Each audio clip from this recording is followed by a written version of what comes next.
It is now 2:30, and this is going to be a half an hour to appreciate the volunteers, all those people who have given their time in the background, in the foreground, or in the middle, wherever it happens to be, to look after this place in all different ways. And Dennis, would you like to, I hereby volunteer, our chief volunteer for this year, who's the president of the Buddhist Society of Western Australia, I hereby ask the chief volunteer to explain what the heck we're doing. Thank you very much, Ajahn Brahm. You couldn't resist that resonant, raspy, masculine voice that's coming through. Yeah, I'm going to keep this. It gives me more, again, masculinity. People hear me. It's my sexy voice. Not that I need one at my age, being a monk. Thank you, Ajahn Brahm. But you know where I caught it, Dennis? Volunteering? No, I caught it at the airport. Airports are very dangerous places. That's where you get terminally ill.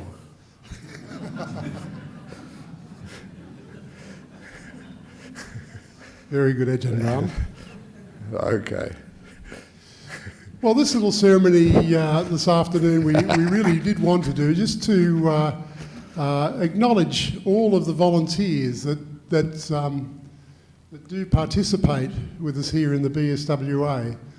And probably right at the very top of the list too, just listening to that raspy voice, really, we should also appreciate that these monks and nuns that we have here are also volunteers, really. Yeah. They're certainly not paid staff. Yeah, I was going to talk to you about that afterwards.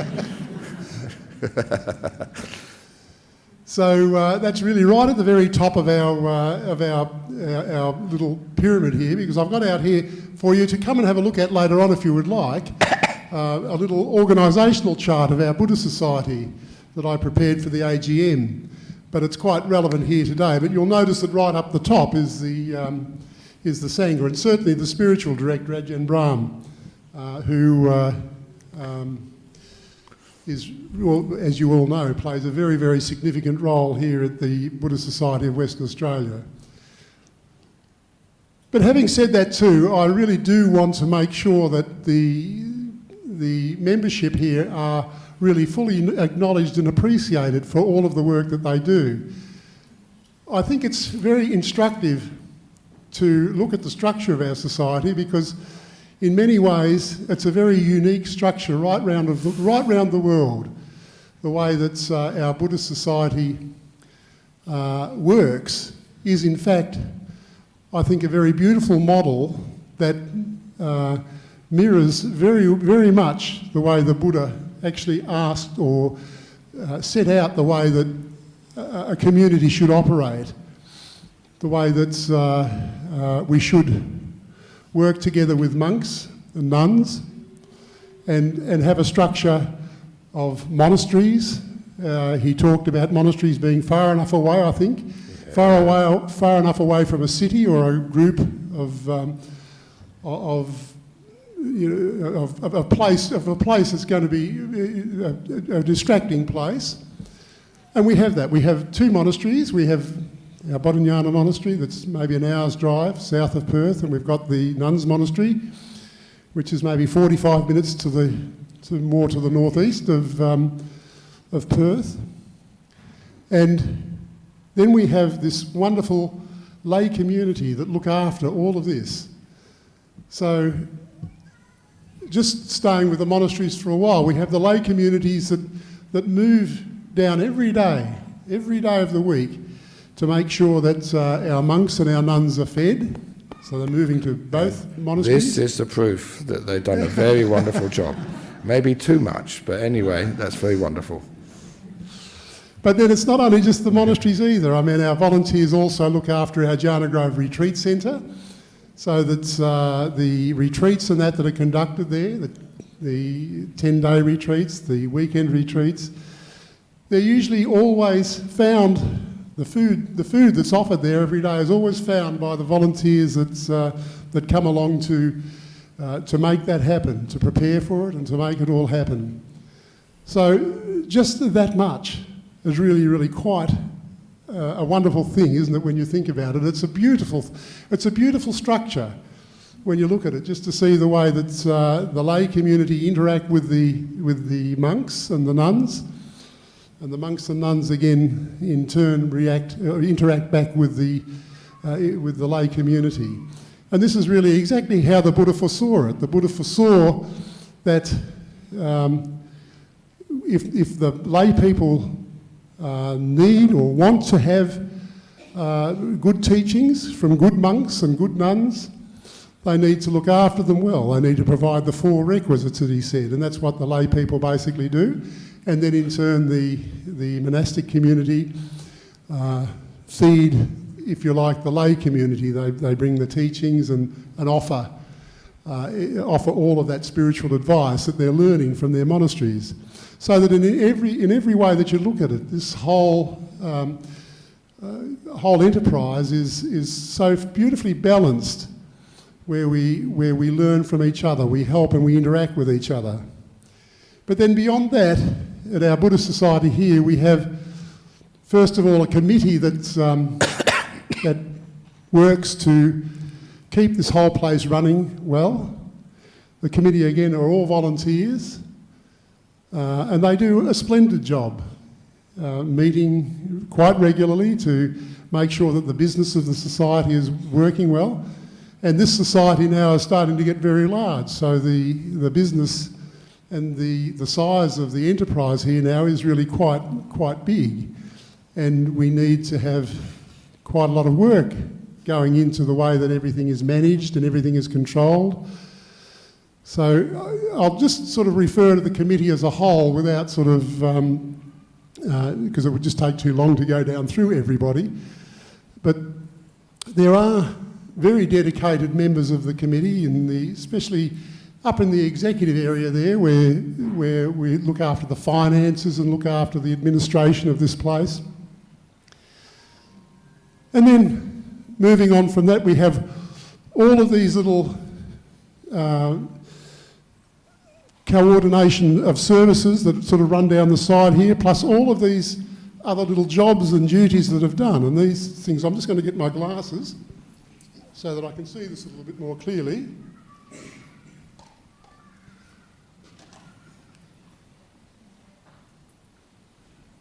Yes, while he's finding his glasses, I should point out that the President, he's the one who also not just coordinates from the front, but shows the vision. And vision is a big thing for me, because it was just on Thursday I had my left eye done with a cataract, so at the moment it's still a little bit blurry, so Ajahn Brahm just reminded me a little bit about some of that. He likes to pull my leg a bit with the just the fact that we are all getting older. But I'm not too much older than Ajahn Brahm, I might say. He's coming up behind me quite closely. Yes, I'm catching up. So when we look down from the Buddhist Society committee here, we can see that there's a treasury, and up at the top there's membership secretaries. We have people looking at the constitution. There's strategy that's going on all of the time, being worked out. And then we've started off a new venture just recently, a Dhammaloka subcommittee. And there's certainly members that we've got in that, and there's one I won't sort of start to mention names, but there's a gentleman up the back with a high-vis yellow top on, who's been instrumental in making that work with a beautiful team of people.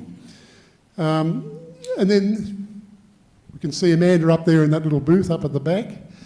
She's instrumental in looking after the audio-visual side of our society, and has a big team that's trained all the time so that the live streaming can take place.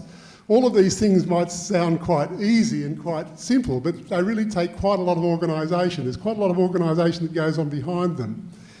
And then there's our IT and web services. I don't know if PJ is here, but you all will get the benefit of the work that he does through the web. and other gentlemen, another particular gentleman, maybe I'll just mention his name, Sol Hanna, who originally started up the web services. I think that we all acknowledge that he was one of the initiators and founders of really what's become quite a wonderful enterprise with the way that our website works throughout the whole of the world. And then coming down, we've got the community coordinator. I know Anusha is here somewhere, whether she's in the room or not, I'm not sure. Yeah, she's over there. She's been spotted. But she looks after, so from there, we look after, there's prisons and there's all sorts of community welfare work that's sort of done from there, plus a new enterprise that we're just really starting to think about with community and membership welfare. That's just starting to come online. The Kalyana Mitta group is also organised and ran by volunteers. So this is a social group that we have that meets each Friday night. Has been very successful over the years. And then, of course, all the daily events, that's all done here. The security, these just things that you would just take for granted. The fact that we do need to have security here and people looking after cars and parking, all of that kind of thing. And of course, we run a Sunday school each Sunday. There's a Sunday school all run by volunteers. Then there's the introduction to meditation and the teachings that go on. All this is done by lay people again. So every Saturday afternoon, there's a class that goes next door where there's been, I would imagine that there's been thousands by now, thousands upon thousands of people that have gone through that class, and actually many of them too, or at least a few of them, end up in Ajahn Brahm's monastery. Yes. So, be careful. When you go through that door, you don't know where you'll end up. And then there's all the other events. There's particularly wonderful events that are had each year, especially associated around Ajahn Brahm's birthday.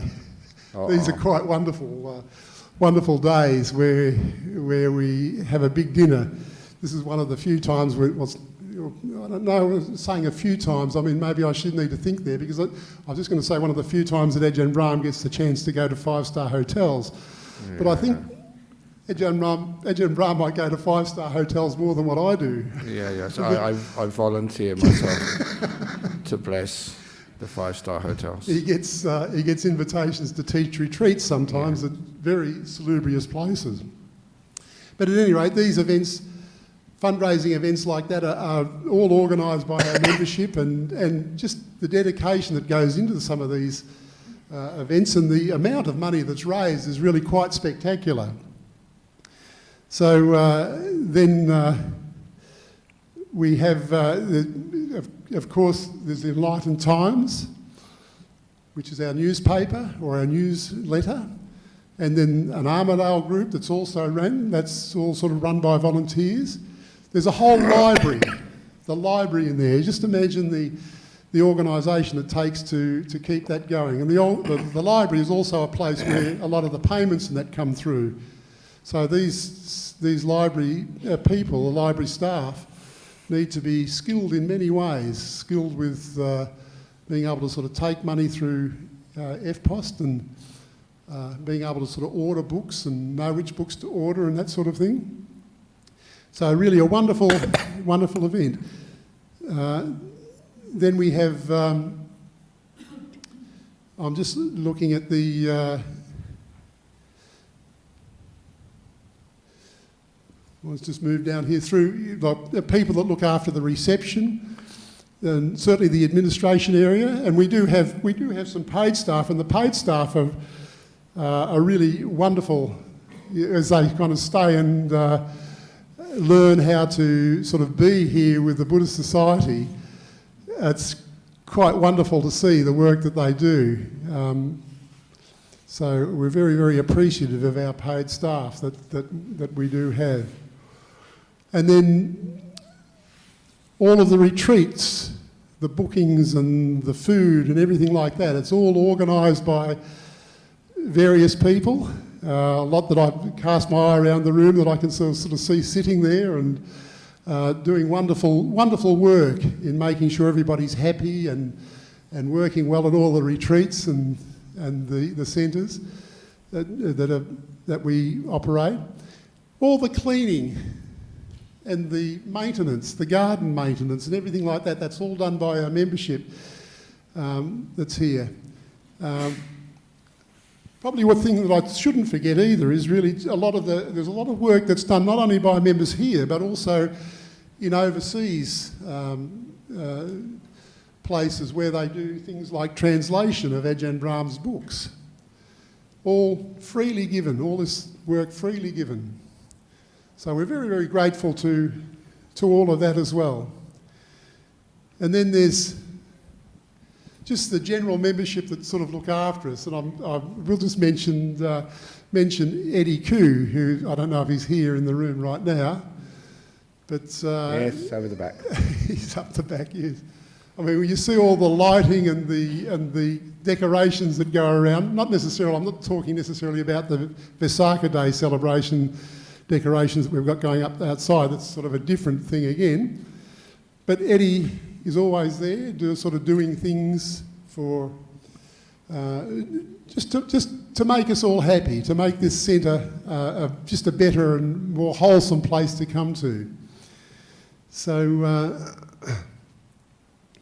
then there's people that look after our public relations, and there's the people that look after,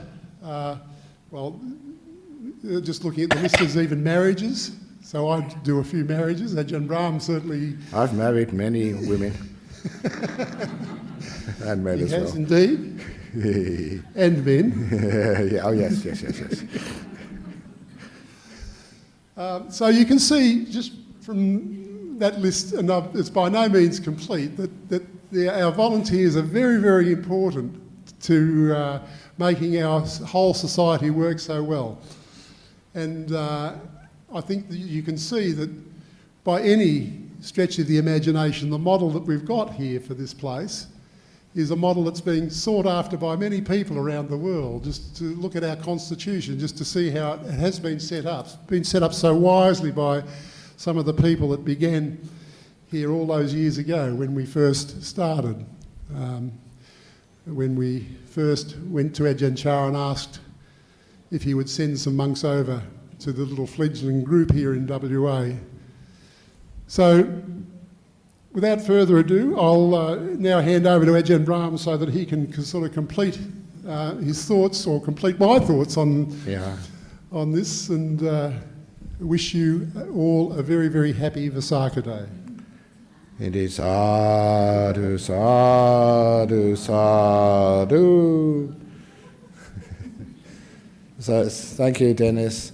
And of course, Dennis has been volunteering from the very beginning when we first came over here.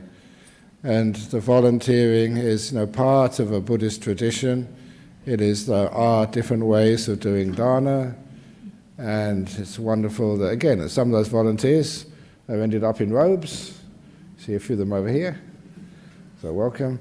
And the volunteers, it's sometimes people work really hard, and sometimes they feel they don't get appreciation, but they are appreciated and make incredibly good karma.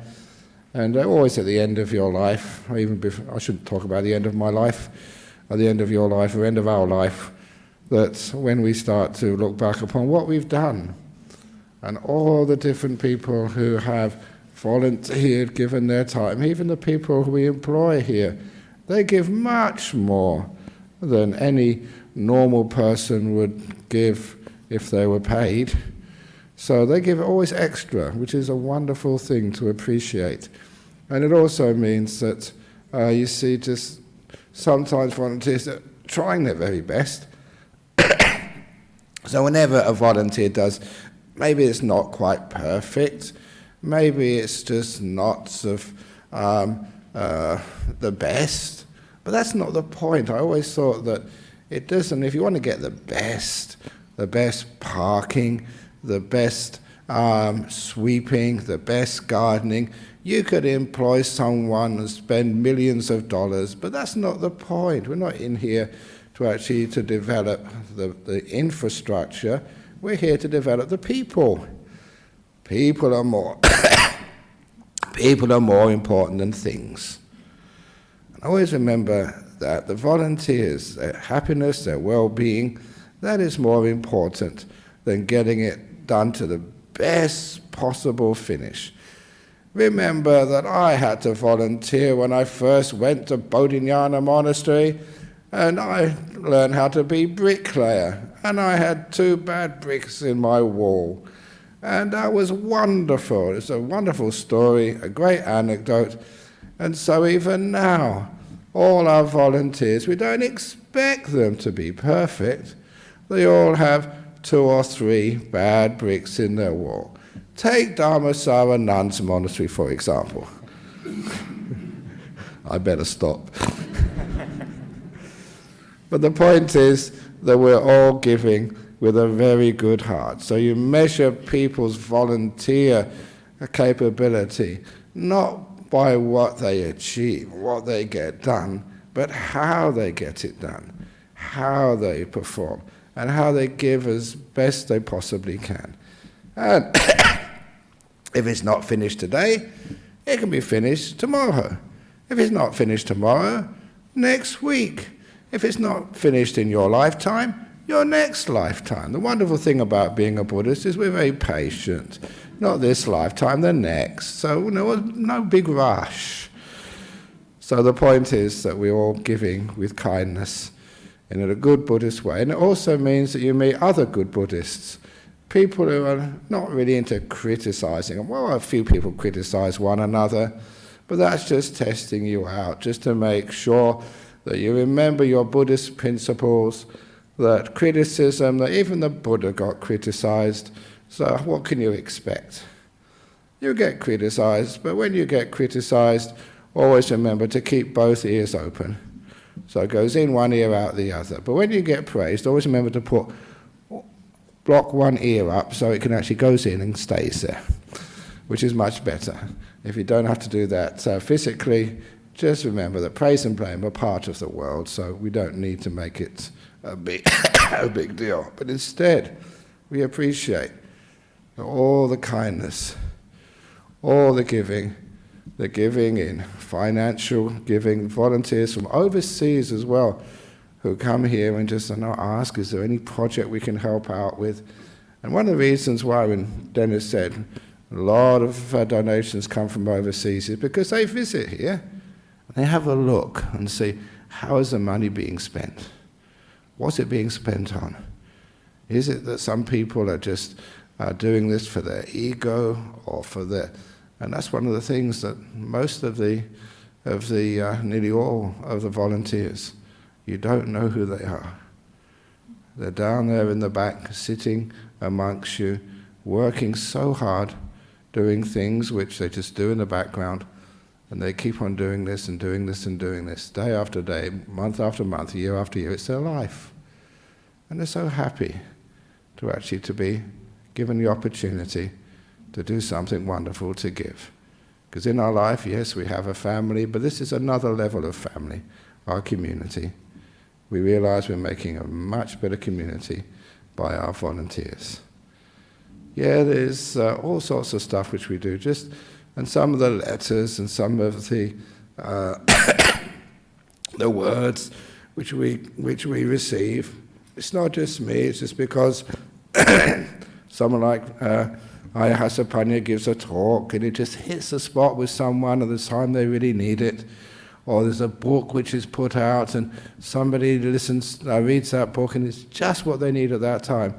And just so many people, by being able to spread the teachings, the goodwill, the kindness, the truth, the honesty, by being able to share that in this world, it does inspire people.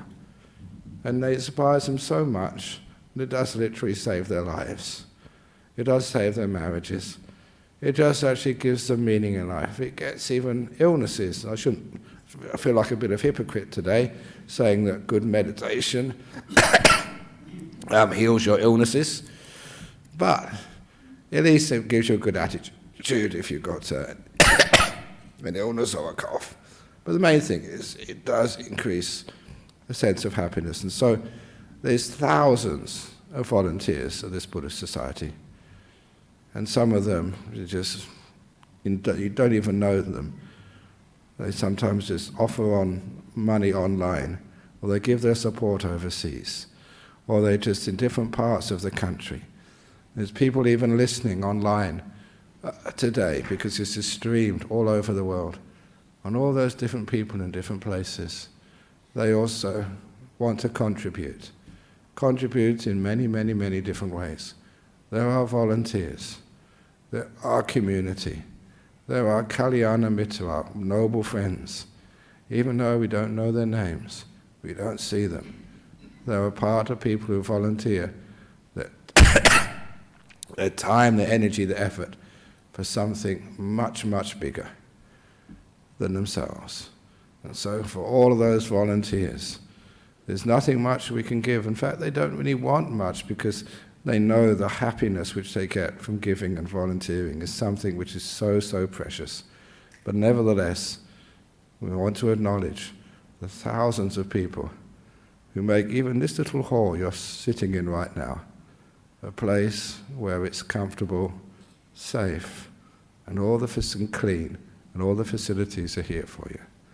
So now, I'd invite, with the monks and the nuns, to do the blessing, which is the, what's a nice blessing? That's a good one, yes. So usually in our monastery we have this custom, whoever has the idea has to do it.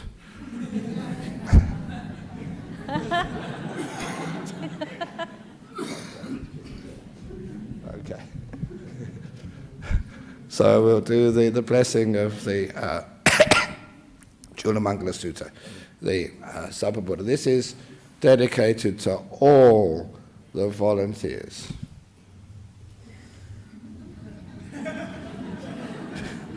Wow. Very good. So that's what volunteer is like. You see something needs to be done, you just do it. And do it in a funny way. Very good. Well done, Pop. Here we go. This is for all the volunteers, for now, in the past and in the future, who make the Buddhist Society of Western Australia such an amazing organisation. Sabba Buddha Nubhavena, Sabba Dhamma Nubhavena, Sabba Sangha Nubhavena, Buddha Ratanang, Dhamma Ratanang, Sangha Ratanang, Tinang Ratananang, Anubhavena Chatura Siti Sahasa Dhamma, Kanda Nubhavena Pitaka Taya Nubhavena Jinasa Waka Nubhavena Sabete Roga Sabete Vaya Sabete Antaraya Sabete Upadawa Sabete Dunimita Sabete Awamangala Vinasantu Ayuwa Dako Danawa Dako Siriwa Dako Yasawa Dako Swana Dako Sukawa Dako Hota Sabata Duka Roka Baya Vera Soka Sad Chupadawa Aneka Antaraya piwina santuchate sajaya siddhidana labang soti pakayang sukha balang siriya yujawano chabogang wudi chayasawa satawa sacha Jiwa Siddhi 1, 2, 10. So for all the volunteers, a great blessing for you all, a unique blessing. It's very rare that you hear a blessing so out of tune. It's unique, but it all works together. It shows that even though there's so many different people, so many different types of Buddhism, so many different places where you've been born, so many different pitches, but somehow or other it all comes together. So I decided, well done. Excellent. So the next thing on the agenda, if I remember correctly, is a Dhamma discussion. Is that correct? Where's the volume? Okay, yeah, somebody said yeah. So that'll do. So for that, what we usually do is instead of the monks and the nuns expounding from the stage, we ask people to interrogate us. So you can ask a question on the Dhamma, on something interesting, something concerned with the Buddhist society or Buddhism or meditation or something, and then we'll let somebody in the Sangha answer that question. That's what we've done. So it means instead of us just giving a talk, now you can ask us things we may have missed. So who's going to ask the first question? No? Okay. Well, we can all go now then. Go back.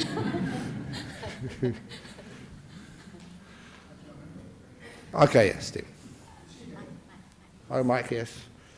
Come on, Pay. This is our volunteer. This is our health and safety volunteer. She has to run around and just get more healthy. I'm glad Stephen Lim. My question is that, see, most of us, we are all laymen. We work in the real world. I know we have all sorts of problems with our job, with people and all that. And then, of course, the monks and the nuns, you all live in a monastery. And some people have the view that you all, well, with due respect, that you do not see the real world as it is. So you expect us to actually behave and like you guys, where you have where in your monastery or whatever, you don't have all the sort of problems that we guys have to encounter in the real world. So. Yeah. First of all, the real world. Who wears deodorant to mask the real smells of the body? Not the monks and nuns. Who wears hair dye? Not the monks and nuns. Who wears wigs? Not the monks and nuns. When you go, sometimes have to go into shopping centre. How fake a world that is. And sometimes the real world, I find the real world you find in monasteries, where there's honesty and there's kindness and there's, we just see the world as it is, instead of trying to patch it up. But we certainly have our problems. Oh, the problems with getting permission from councils, don't we? That's really difficult. And the problems with dealing with junior members of the Sangha who just don't really just understand and need to have things explained to them. And health and safety, and many, many things. So sometimes people have the idea that a monk or a nun lives like in an ivory tower where we don't get to know the problems and difficulties of the world, but everybody no matter where you go in this world, we can't escape from our karma of being born as a human being. We can't escape from disappointment sometimes, and from sometimes praise and blame, from tiredness and sickness and old age. It's hard. And of course, I think many of you who notice how hard some of the monks, nuns have to work. We continue doing that as much as we can. So you appreciate, just trying to get by in this world, trying to get enough to pay the bills. And so sometimes we do live in a different world, separate worlds, but it's worlds where we can intersect. So often I ask people to come and have a look at my cave where I live. Just how simple. In a time before we had tiny houses becoming popular, the Sangha had kutis where we lived, which is so fashionable. We're way ahead, of the years and time. Just even bald heads. How many of you have got bald heads now? And it's not because you're getting old. People actually shave their hair off. We were there such a long time before you guys were with fashion. And so anyway, so a lot of times you appreciate your problems, and also marriages and relationships. Sometimes people say, you don't know what it's like to have a relationship. Of course I know what it's like to have a relationship. So that's one of the reasons I became a monk. So anyway, that's my little take on that. But you got anything to add? Hi, Hassa. Actually, we are not born as a monks or nuns. Yeah, that's true. I mean, I have my son, I have my grandson. So yeah, and I come to monastery. I do lots of things I never have ever done before. With the building project, I was so busy, and especially every day they hit into something goes wrong, and there's some structural problem, this problem. I have no idea, I remember the first time, when I look at those drawings and they talk about eaves, I said, where is Eve? I don't even know those terms. I have to look dictionary, what is that, That was Adam's wife, the first woman.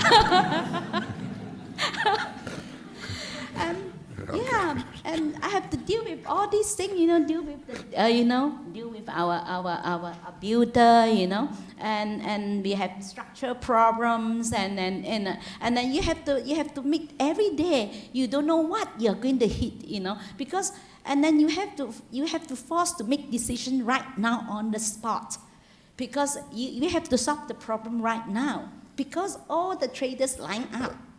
So we cannot delay. If we delay one, everybody delay, and the traders don't come back. And I just have to be brave that, okay, if people not happy, if I any decision, if they think that it's wrong, that's it. If they don't like it, too bad. I'm doing my best, So that's why sometimes you have to have the courage, just okay, that's it, Sometimes you have to make decision, and you can't always think that whether it's a right decision, wrong decision, whether people will blame me, people will criticize me. If I keep thinking like that, I can never make any decision. So sometimes you just have to be brave, and just I deep down I know that I'm doing my best. If people still don't like it, and not my problem, So too bad if people don't like it. Too bad, And lots of things I have never done it before in lay life. Like some of the nuns here, that before they never operate an excavator. Now they operate excavator, and do a lot of things that they have never ever done it before in lay life. Actually, yeah. And then people think that they meditate whole day, contemplating. In my dreams. We still work. We work hard, And especially, early days, we have just a few nuns, we work hard, And because such a big property, we have close to 600 acres, Bushfire season, we have to do the clearing, we have to do the raking. Just only a few of us. you know. Afternoon we have to come out, do raking, you know, and the fire bricks and all this with a few paper.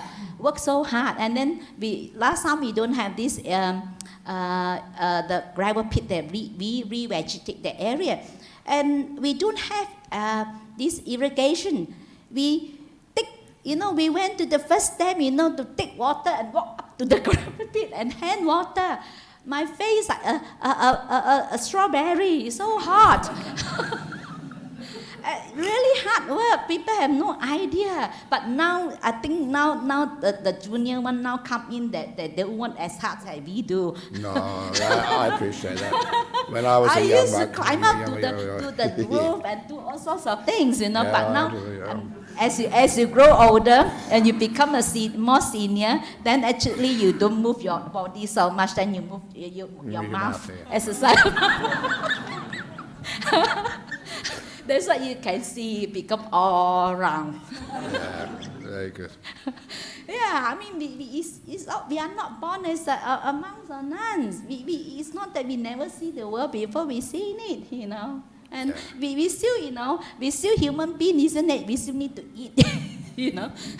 If not we die, you know, we still have to, you know, we just human, you know. It's just that we have live in a different environments that more conducive to the practice, that's all.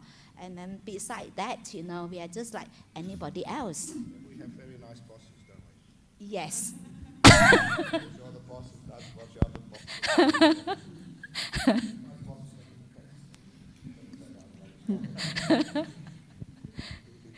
Okay. Okay, thank you.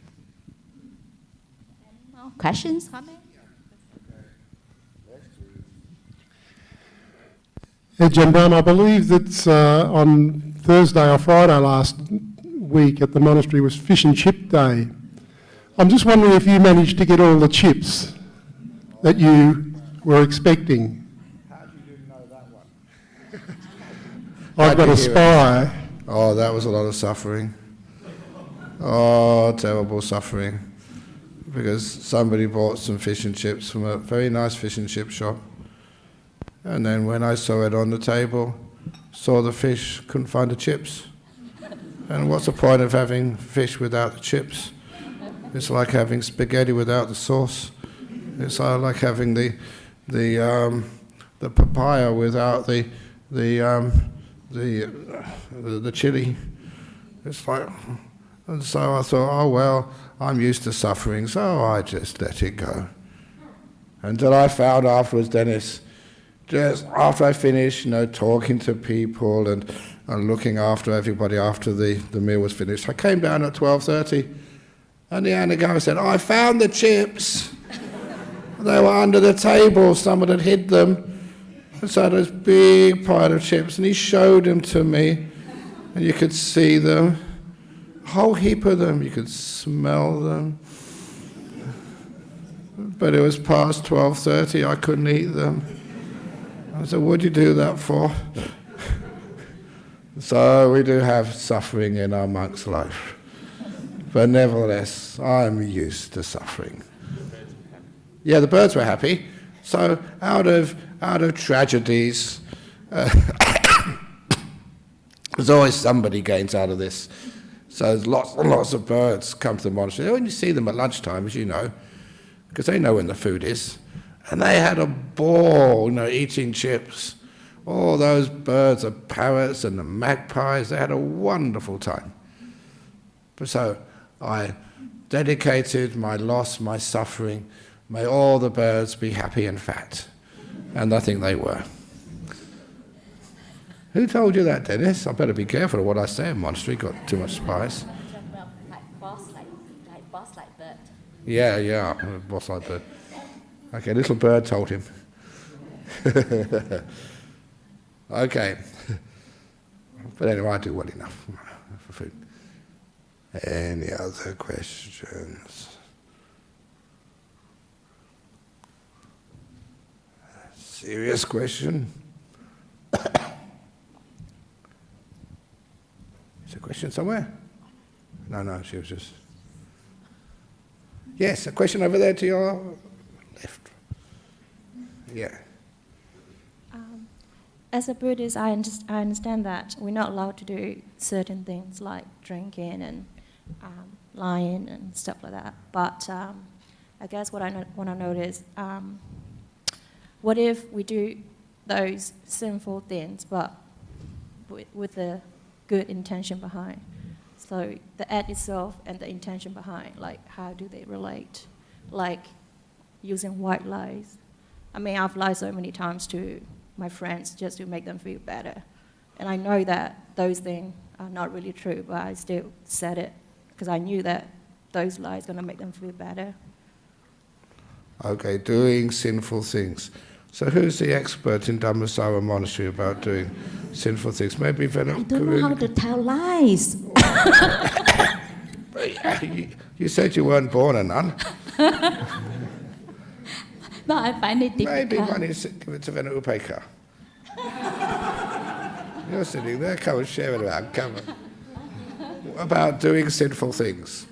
You gonna? Yeah, come on, you can. Yeah.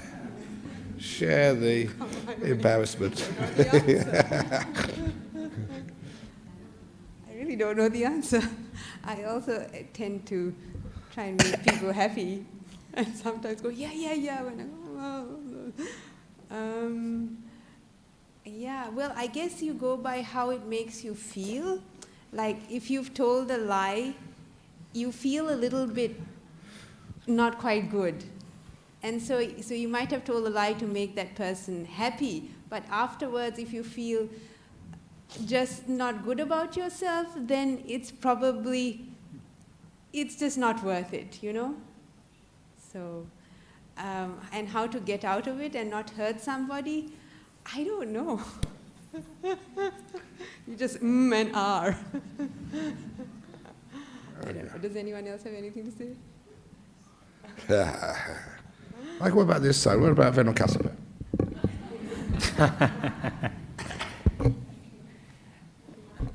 Sometimes you do know, and someone says something. It's just if you say something that you don't really mean it, I feel really uncomfortable. It's just like a flatterer, you know, and just keep praising someone that you don't mean it. And normally sometimes I know the person is a flatterer. Whatever the person said, I don't believe. Am I a flatterer? Oh, well. Okay, Venokasapa.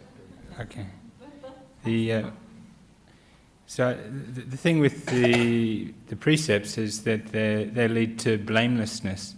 So when we see these small things, firstly when we come to the training, it's not that we have to do these things perfectly, but we learn from our own experience. So if we lie or we drink or we do these things, we look at the result of that. It might lead to a temporary happiness and we think we've resolved a situation, but down the line if our friends find out that we've lied to them, or we continue drinking and then we start to see a negative effect of these things on our lives. So it's about starting to see the cause and effect of these actions and just becoming more skillful. So that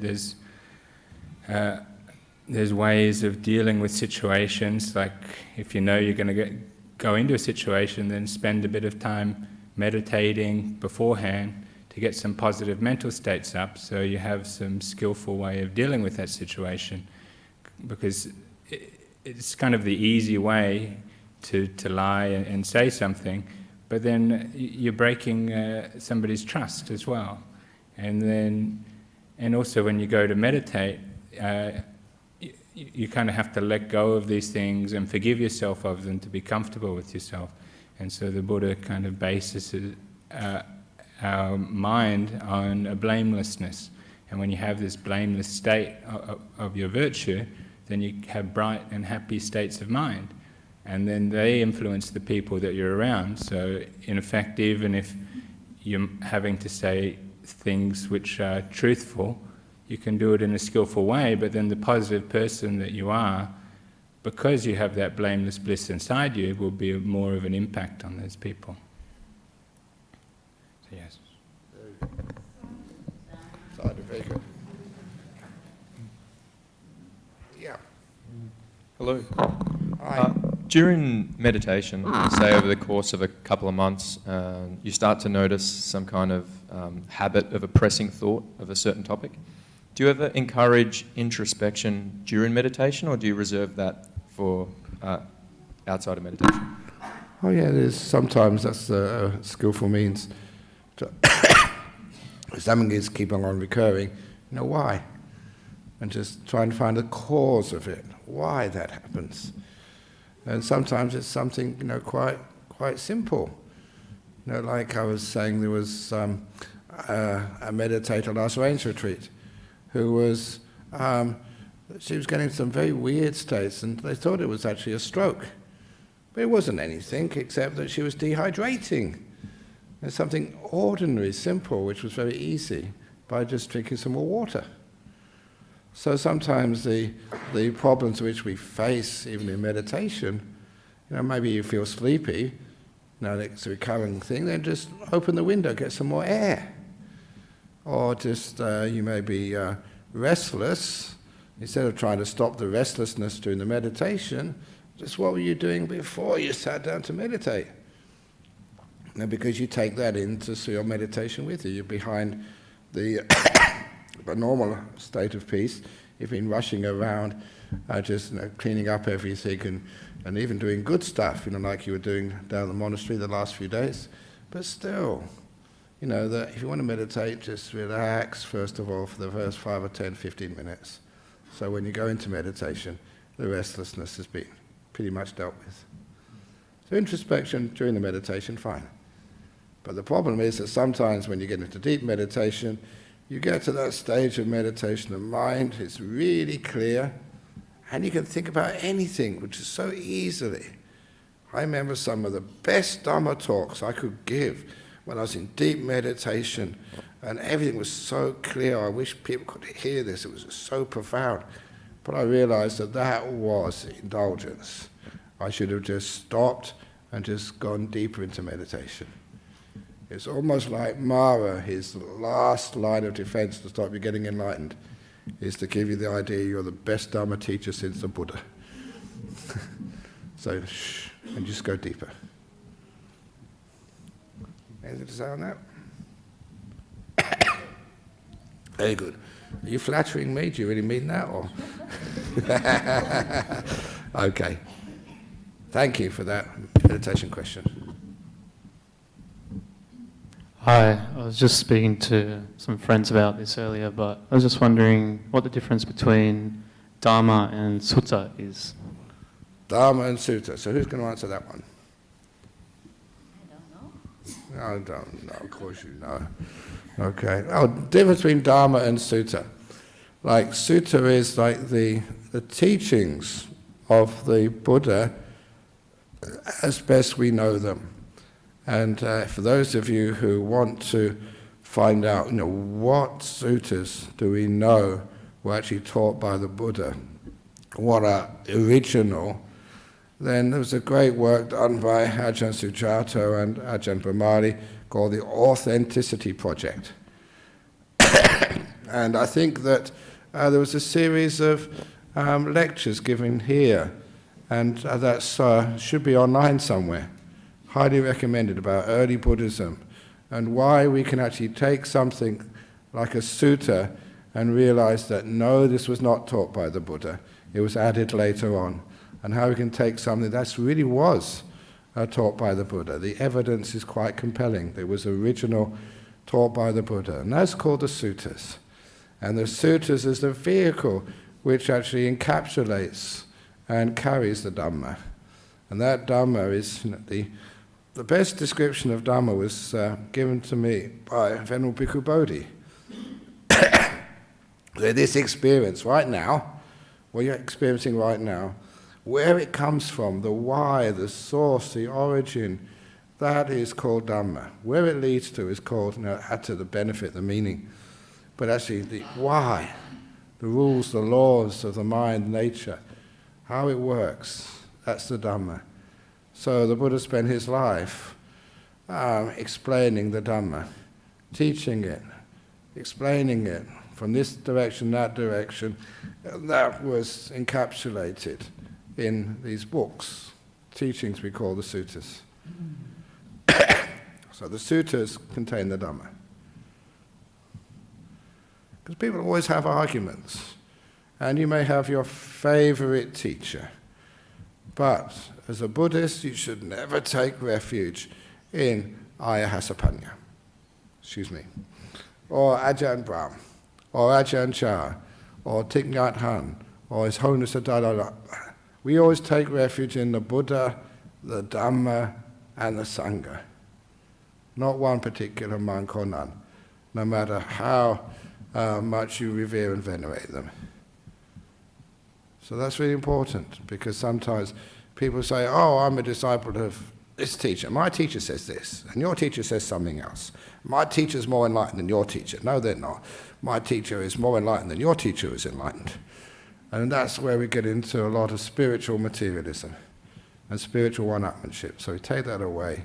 We have the Suttas as our last reference to actually to find out, what is Buddhism and what isn't Buddhism? What is the Dhamma, what isn't Dhamma? That's one of the reasons why that we've, for a long time now, that we have encouraged the teaching of the Suttas here in the Buddhist Society of Western Australia. Translating them, helping translating them, teaching Pali, so the monks and the nuns have a very good idea of what is the Buddha's teachings, what isn't.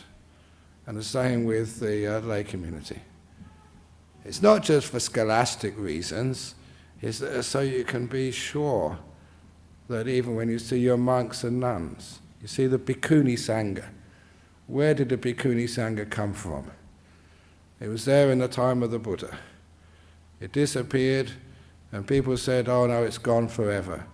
But because we looked in the Suttas and in the Vinaya, and we find it hasn't gone forever. There's no reason why it cannot be resuscitated. And so that's another thing, that this Buddhist Society of West Australia has been at the forefront of that, reviving the Bhikkhuni Sangha in our world, in Theravada. And here is the evidence. Yeah. And you may not know that this is the 10th anniversary of the full ordination of the Bhikkhuni on October 22nd.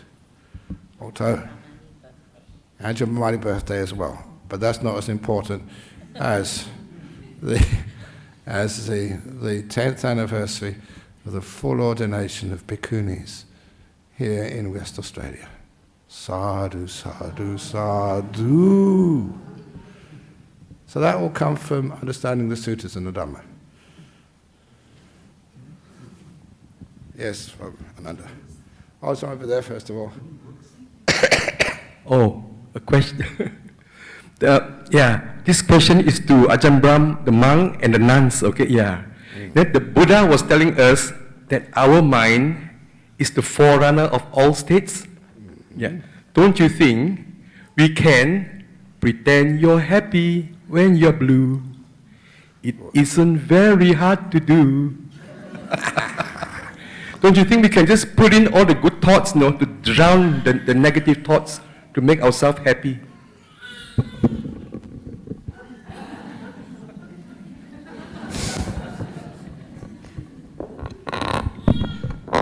Yes.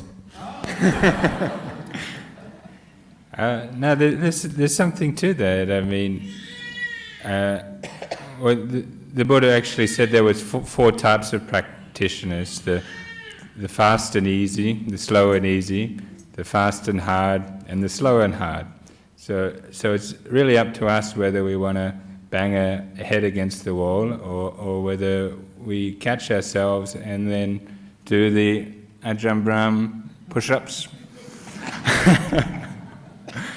And because sometimes we take life too seriously and we get caught in negativity, and if we just reflect on our positive qualities and the good that we've done and the Brahma Viharas and these kind of things, we can change our mind for the better. And then, isn't that a taste of freedom from suffering by having positive mental states? So yes, I think there's some truth in that, definitely. Thank you. Maharaj, want to say something? Want to say something? No? Yeah, very good. I agree.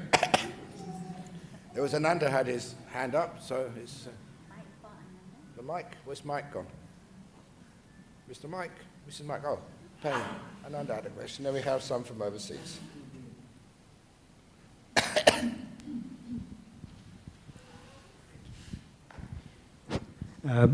Ajahn, today being the Vesak Day, I think there was some question about Suttas and the Dhamma.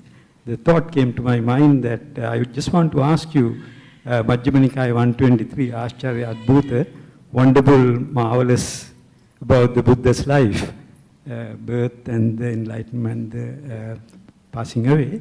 There were all those nice things. Even recently someone questioned, criticized all those things. They said they are just additions.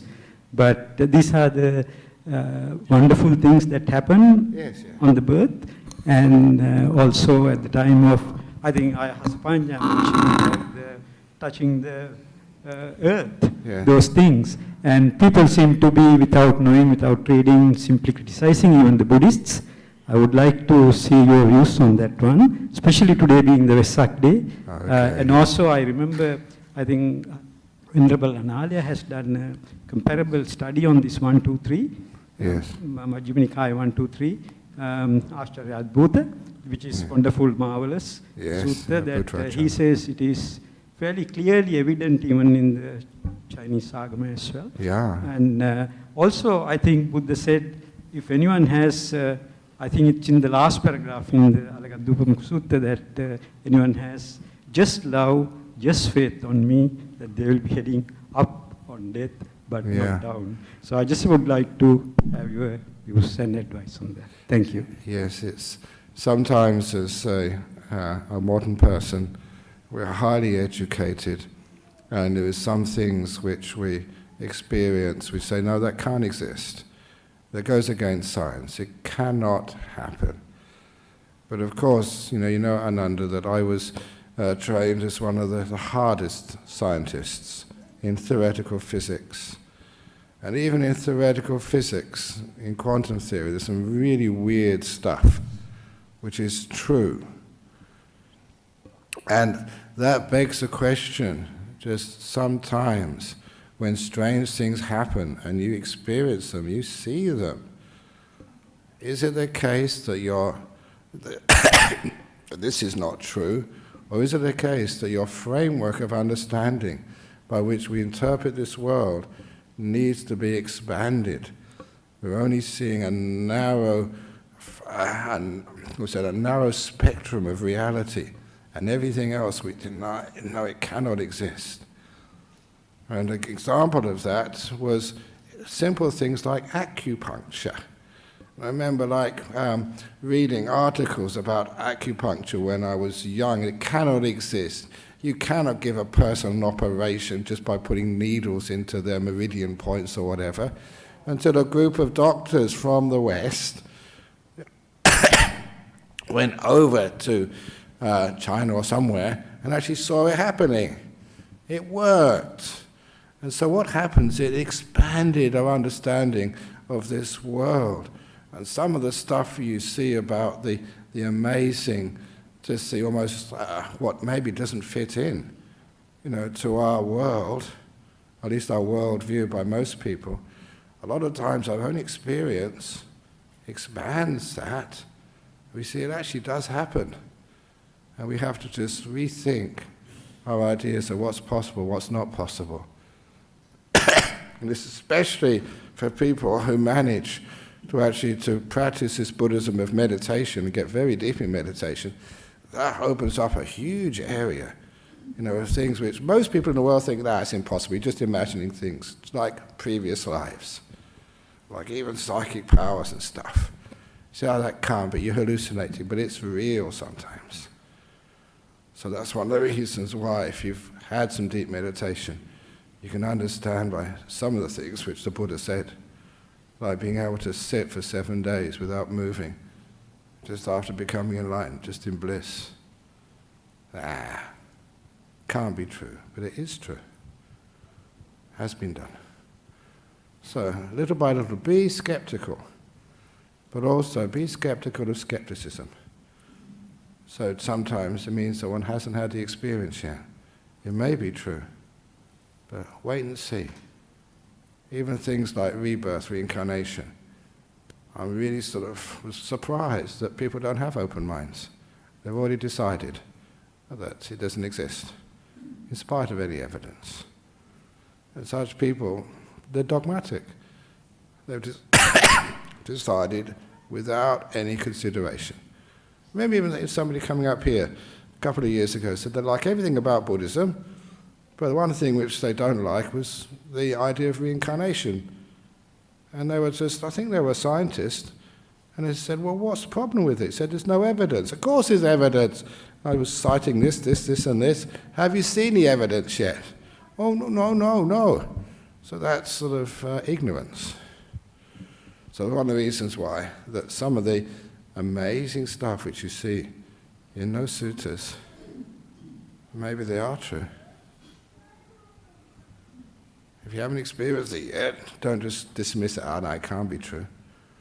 Maybe it is true. And one day, who knows? You may experience something very similar. So that's mysterious and magical. You got anything you want to say on that? Yes, I mean, I think some years ago, there's some lady came to me that actually that's her daughter been reborn as a grandson, and all this funny thing happened. Then she said because she's a non-Buddhist, and because she said that because of Buddhist belief in rebirth, so that's why she said, I don't dare to tell anyone because people might think that I'm crazy. So that's why she comes to the monastery and she told me all this, about the grandson actually is her daughter, because the grandson just, I think, like when her grandson was about a year old, and the grandson just hugged her, and the behavior is just like her daughter, like hug her and telling her that, Mom, I love you, and all these sorts of things. But of course, she said she don't dare to tell anyone. She just keep it to herself because she was saying, she told me that if she's going to tell other people, they might think that she's a bit crazy. Because of grief, because of thinking of her daughter so much, But it's truly happened. And because of, she said that we Buddhists believe in rebirth, that's why she dared to come and tell me all these things. And then there are a few incidents also. People remember their previous life. But they said because they are non-Buddhists, and if they try to tell their friends or families, people might think that they're crazy. Very good. There's two types of religions in the world. Those who bend the truth to fit their faith, and those who bend their faith to fit the truth. Which one are you? Oh, okay, we'll not do these ones first? Okay, yeah. I'll do one of them from overseas first of all, from Malaysia. How is our karma affected if one merely forms in his or her mind a breach of precepts, but does not actually take steps to breach it in real life, such as imagining drinking alcohol? Can you imagine the beer or the wine? Or even though one strictly abstains from drinking alcohol, it's insignificant. However, if you keep thinking about that again and again and again, what you think about becomes a habit. And when it becomes a habit, maybe you lost your mindfulness, you're a bit tired, you just do it. So it's good to be able to, it's not really a bad thing if you just think about this and think about that, but if you think about it too much, it becomes a habit, then eventually you do it, and then you break your precepts. But it's not that bad. So instead of thinking about drinking alcohol from Malaysia, you should think of being a monk or being a nun, and how peaceful, how wonderful it is. So develop that thought. Okay, there was a question there. Talking about Bhikkhuni, Ajahn, on behalf of women in Australia and around the world, we would like to thank you for to make this happen today, to make to ordination Bhikkhuni, because I think in some country it's unacceptable. So we would like to thank you that to bring women as equal as men, women and men all equal. And I'll remember you did work very hard and you risked your job, your life, I could say that, to do this. Yeah, you do amazing job, and I couldn't find any better day to say thank you. So today is very good day to say thank you for all women in Australia, in Perth, and around the world. You are.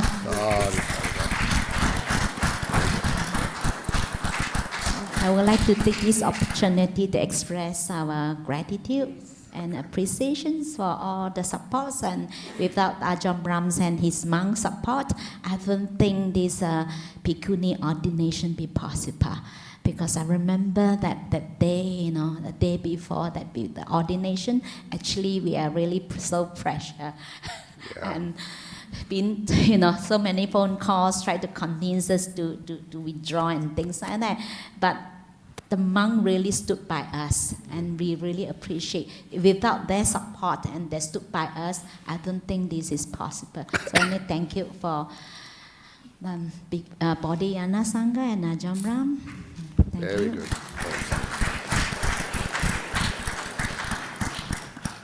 Very good.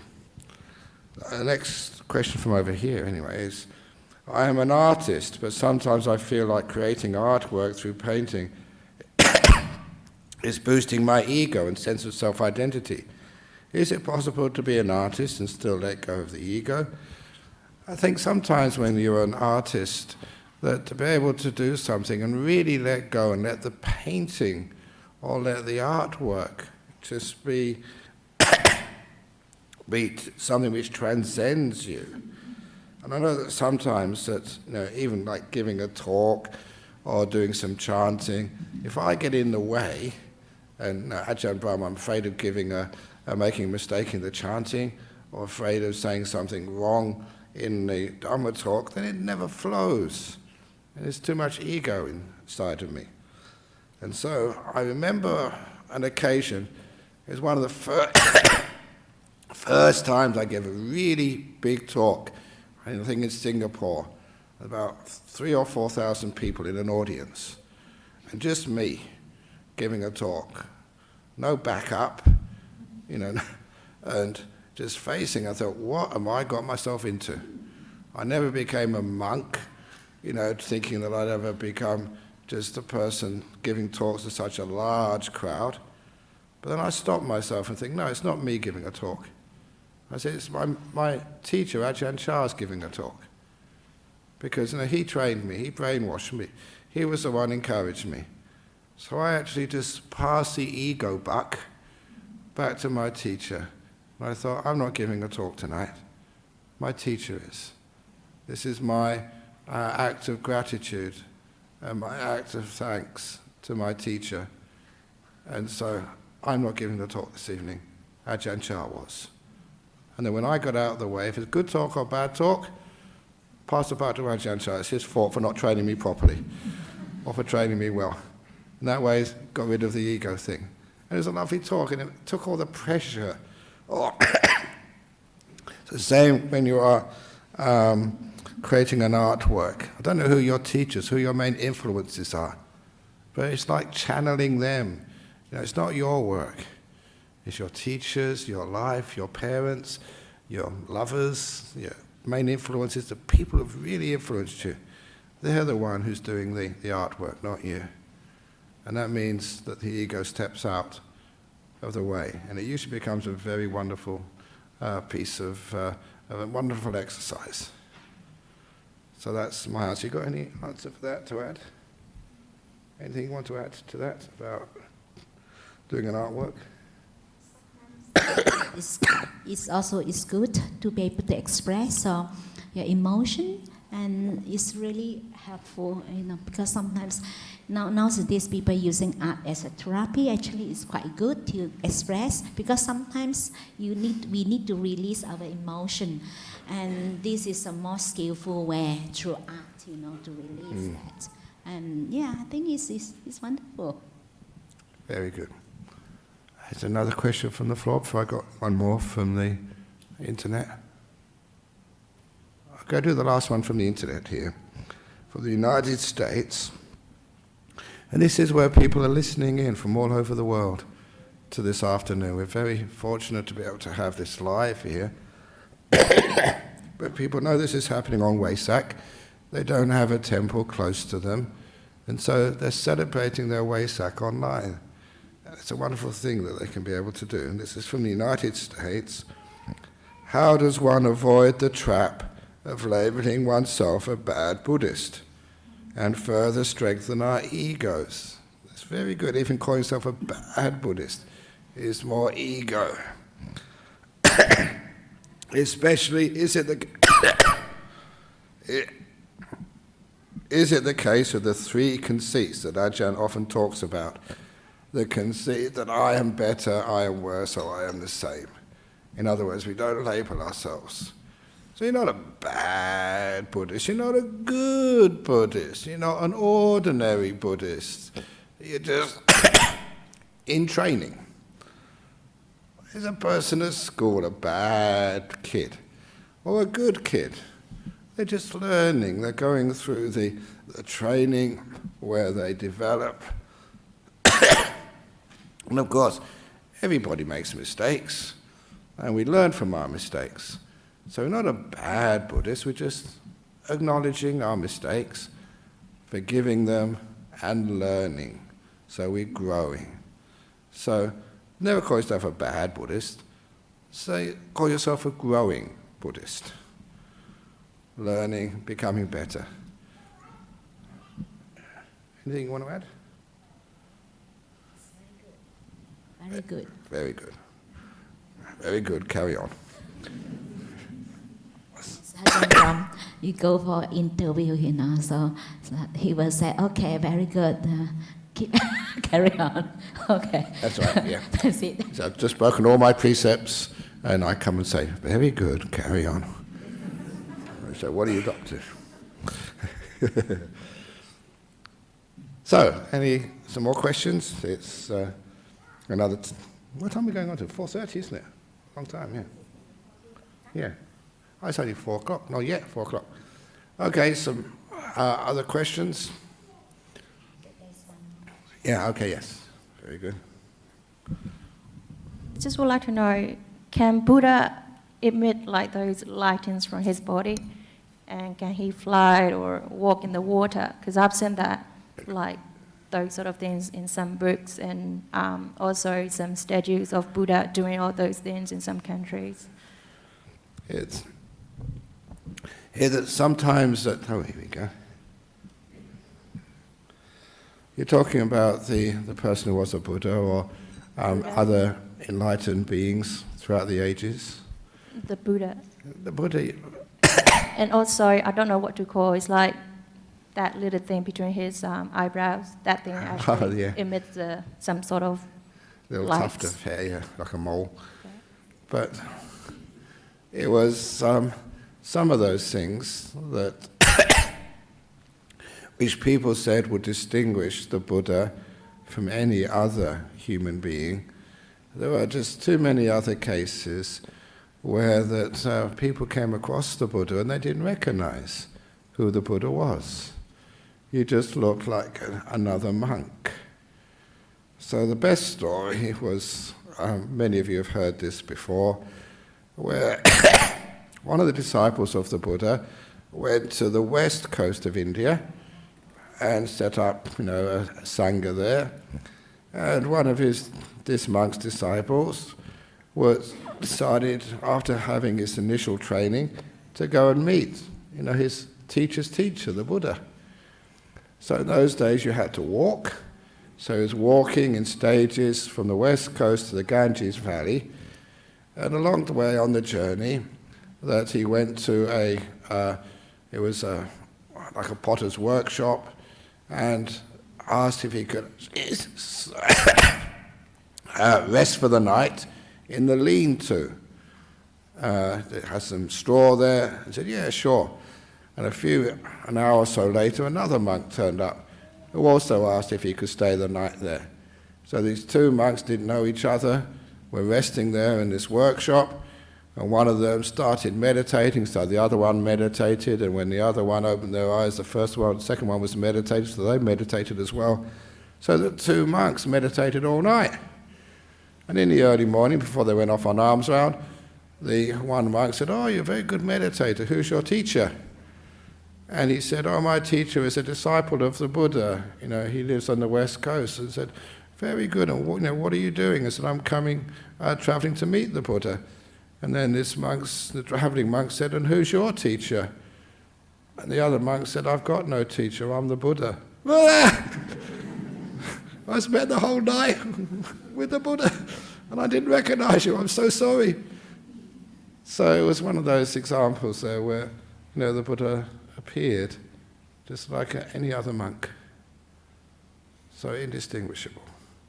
But as far as some of the psychic powers, there's in what's usually known as the third sermon, the fire sermon, it was the Buddha did some amazing psychic feats to try and teach a group of other ascetics, fire worshippers in India. And even though there were amazing psychic events which he showed these people, that didn't really count for very much. And then when the Buddha actually taught Dhamma, that's when they decided to follow the Buddha. That's what made them enlightened. Because some of the psychic stuff of flying through the air, reading people's minds, or doing other sort of weird stuff, it may appear, to be exciting, but it doesn't really teach people the Dhamma. It's more like sort of spiritual entertainment, which is one of the reasons why the Buddha never encouraged that. I think it was probably because that event, this is my interpretation, because that event of doing strange, weird supernormal things, never really impressed these fire disciples, these fire worshippers. But actually, when he taught the Dhamma, that went far deeper. And that's what sort of made them his disciples. So sometimes, if you did any psychic power, it would be, so what? But if you could actually do something which is teaching a person the Dhamma, that is far more effective in helping them and serving them. I think if I'm not wrong, one of the pictures that I've seen is that he's like leading a lot of monks, like flying. Apparently he's like going to see his mother. Oh, yeah. That's one of the events happened in October, Light Festival. Yes, but even that is a bit sus, because that's not in any of the suttas. That was actually recorded in after the time of the Buddha. That's part of the Abhidhamma stories, but that's not part of the suttas, that particular event. But it's a case that just after a person passes away, that's where the people like to actually to exaggerate, some of the events in the life of their teacher. And even Ajahn, there was one event which occurred, which I know was a pure exaggeration. And that was when, in the early years of Wat Papong, his monastery, a reasonably well-off man from Ubon, which was the nearest city, went to listen to the Dhamma teaching on a Poya night, on a moon night, during the rains retreat. And because there was a monsoon season, his car got bogged. in the road, maybe a kilometre from the monastery, from the hall. You know, still within the monastery precinct, but maybe half a kilometre from where the hall was. And he got bogged, it was pouring down with rain, he couldn't get the car to move, and he saw through the windscreen of his car Ajahn Chah himself come and push the car out of the mud, you know, so that he could get to the hall. And he thought, what a humble monk this is, not caring about, you know, keeping his robes dry or the mud. You know, even though the very senior monks, they shouldn't be pushing lay people's cars. But he saw Ajahn Chah do this. His faith in the great master really improved, how humble he was. And then his faith went through the roof when he saw that Ajahn Chah sitting in the hall giving a Dhamma talk, dry with no mud on him at all. And he thought, wow, psychic power. I saw with my own eyes Ajahn push the car through the mud. 5 minutes later, I see him perfectly dry. He's been in the hall all the time. He must have been meditating and saw my predicament and used his astral body or mind-made body to help me and push a real psychic power at last. And I went all around the town. The truth of the matter was, it was Ajahn Chah's cousin, who was a novice, who, at night time, in the rain, looking through the window of a car, and he thought it was Ajahn Chah. And it wasn't. It was actually the monk who's been here, Ajahn Paitun, years ago. It was him. And he kept on saying, it was me. Oh, yeah, you would say that, just to protect your teacher. He said, no, it was me. I did that. I was a novice. You can see some similarities, especially in the darkness through the rain-soaked jungle. But, of course, people wanted to believe a psychic power. So they believed it. And this is what happens afterwards. I don't know about me when I die. People say, oh, psychic powers. If they're not real, you'll make some up, I'm sure. He knew what I was thinking. So that's one of the reasons why that those things exist. But real monks, real nuns, we don't sort of emphasize it. Okay, here we go. One for you.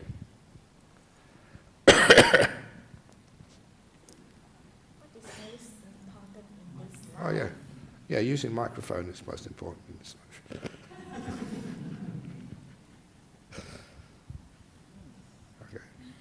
Okay, that's that. What is most important in this life? Oh, it's very profound questions. Oh, I don't know.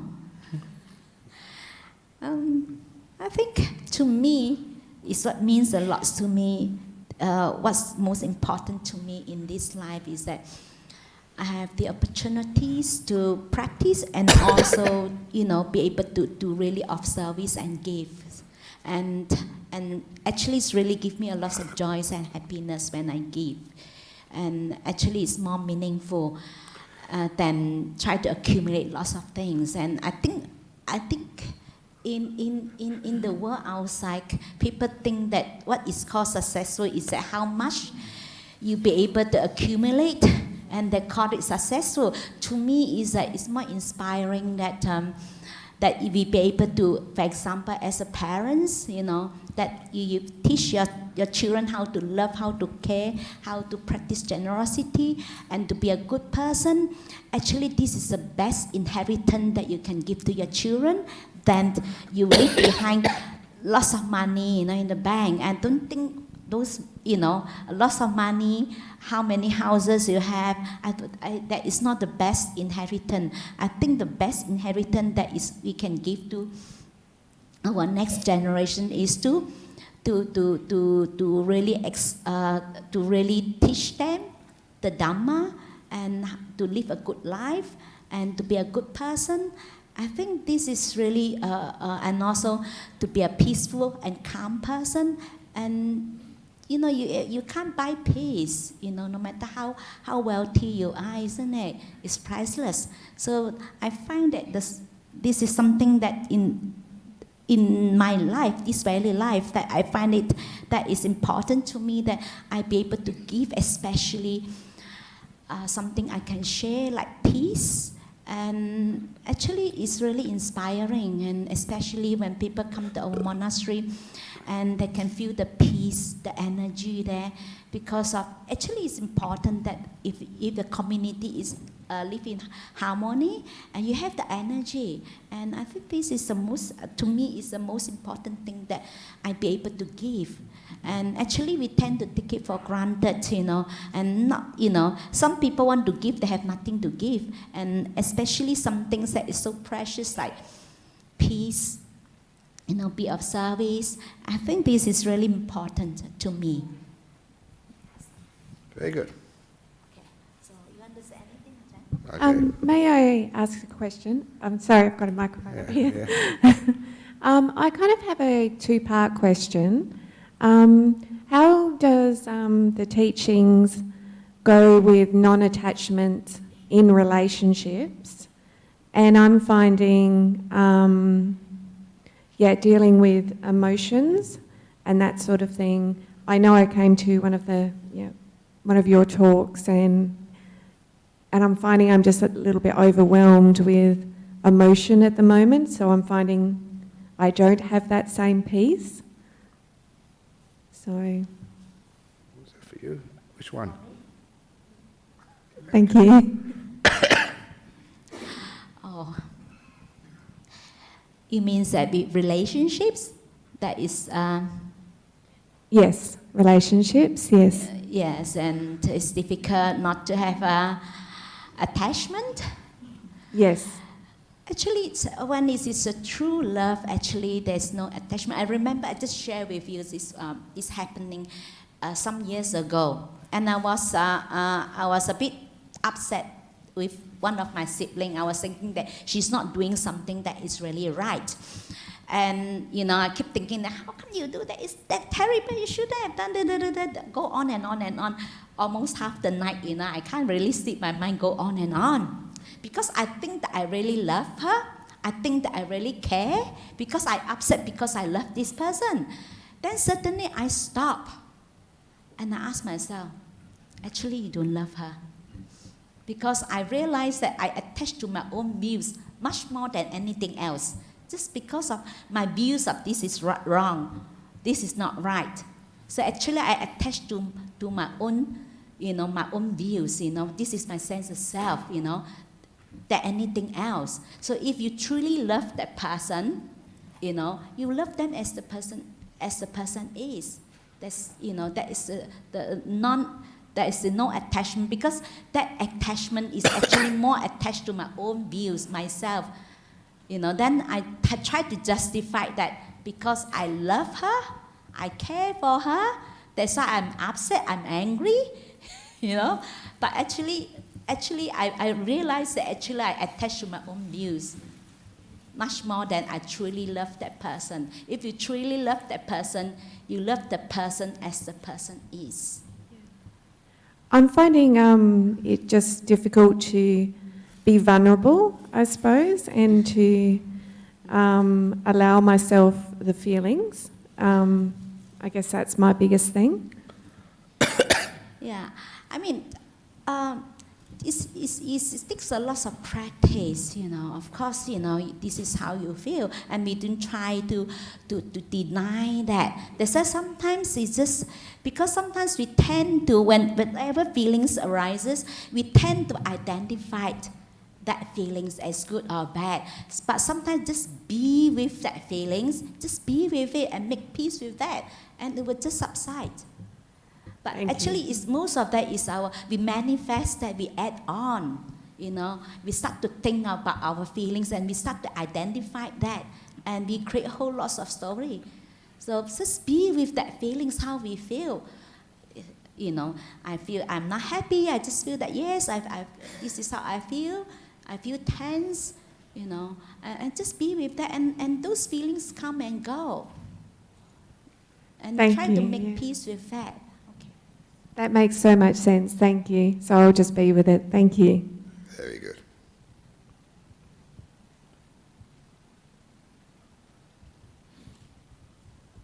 Very good, you're doing well. You're on a roll.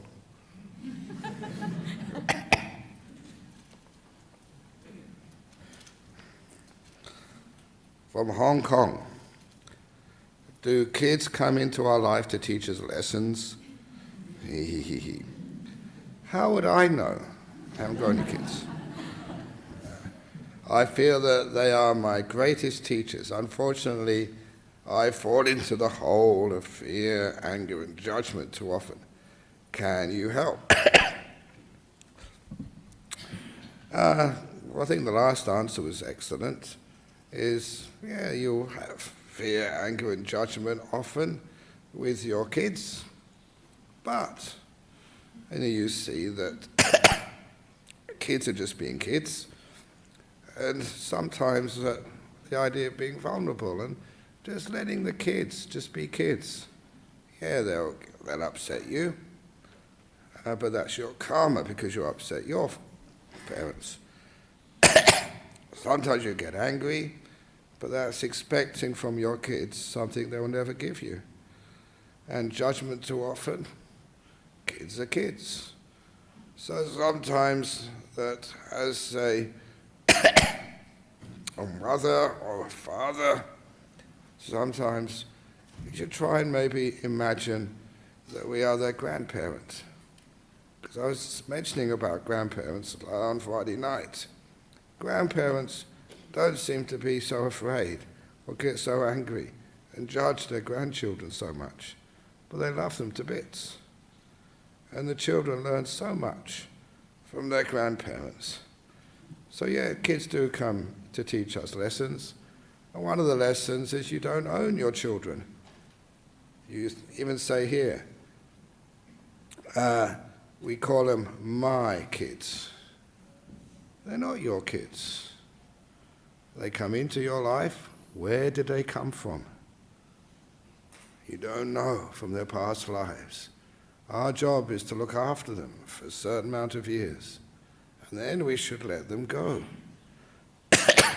We should regard them as they come into our care. We nurture them, look after them for a time, and eventually we have to let them go.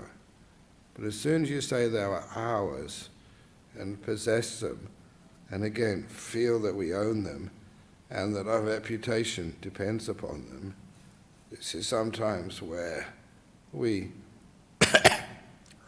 our ownership, the fear of losing something, the anger when we can't control them, and judgment, I think it all comes from regarding our children as ours, as my kids. Instead of you're just looking after them for 19, 20 or so years. That's all. Anything you want to add to that? Yes, when we talk about true love, actually it's a true loving kindness. Actually there is no barrier between ourselves and others. We include them. So I remember when I reflect and contemplate that, the moment I identified this is my son, actually I no longer, that is the love is not there. Because it's being exclusive, there is a barrier already between myself and my son. And if I said that, oh, this is my son, so that is already a barrier. So there's like a true love, true loving kindness. Actually, there's no barrier. It's not me and mine. The moment we identify that this is my son, you know, and actually that is already a barrier, and that is not. You know, this is sometimes we tend to identify, can we attach to the idea of this is me, and we try to own that, and we think that this is love. Actually, this is not true love. If we truly love, actually there's no barrier. We just you just include, then there's no barrier, melting the barrier between ourselves and others. And actually, it's not that we try to give love and radiate love to others. Actually, we just opening the door of our heart. We just be inclusive to allow people come to us. It's not that we have something to give, but we just allow people to come to us, be inclusive. So. Very good. So now we have a question from Canberra, from Mr. Bill something or other. Ajahn mentioned when we're under stress, we could put down our stress and leave it a while, like when we put down a glass of water. When is the best time we can lift it up without stress? After you have rested. So, that's the time to actually to let go of, when you're tired, then put it down. And then when you feel that you're able to pick it up again without stress, then pick it up. But learn how to rest, first of all. When you're fully rested, then you can pick up the glass of water. That's pretty easy. So, some more questions. Oh, do you just want to add something to that? Do you want to add anything to it? Yeah. Yeah, very good. So, any other questions? Or should we take a break before we do the precept ceremony? Yes, so we can put down the glass and take a rest. Very good idea. Excellent. So, let's give a sadhu, sadhu, sadhu. Sadhu, sadhu, sadhu. And thanks for Venerable Peka and Venerable Kassapa and the two Ajahns for helping out. So now a toilet break, and at 4:30, another 20 minutes, 15 minutes, we have the precept ceremony where people will be joining from overseas and from here to take the 3 refuges and the 5 precepts for the first time.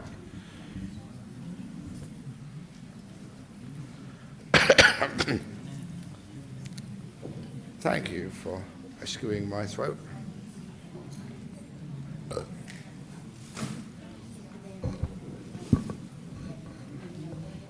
Hello?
The same thing with Vivian, that Vivian last time also the same, that could not put down. The moment she put down, she cried, and then, but now she's over. Some this happens.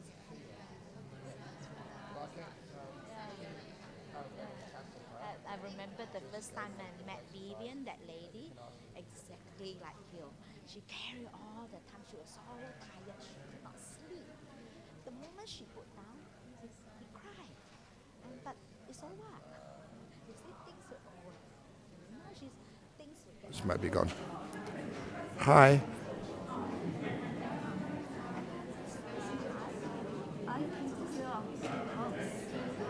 August, I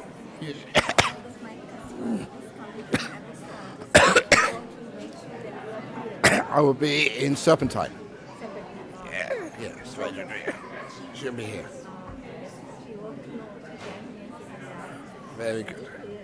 Excellent.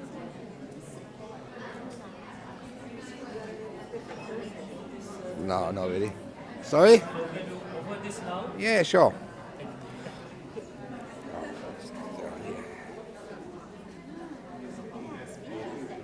Very good. Hello, Sukihoto. No, I've got so much cough medicines. Yeah. Very good. Very good. Okay. Chai. Oops. Hello. Chai.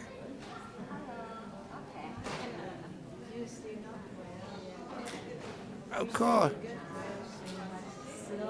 Soon is a matter of expectations. I am getting better soon. When was that? Yeah, well, that's soon. In the scheme of things, when the Buddha's dispensation lasts many eons, this is soon. It's only a couple of days. Yeah, I know, but because it's a busy weekend. But when I go back, it's Monday, Tuesday, Wednesday, Thursday, Friday, no problem. Lemon gives me sore tummy, and honey, I don't digest it. So I have my other ways of dealing with the problem. Sorry? Yeah, cup of tea. It's hot, and especially if it's sweet. I remember seeing a doctor about that years ago, and he said it's the same thing. Just needs to get some heat on your throat. But the main thing is not to talk so much. Yeah, and it doesn't do well for me. So I tried everything, but just sometimes you just have to do what works better. Exactly. It's coming. Yeah, very good. Thank you for your concern. Gammon. Yeah. Oops, turn it off. Basically, she's not that, I mean, it's a bit more complicated. Yeah, you just see what, maybe just ask her to write something.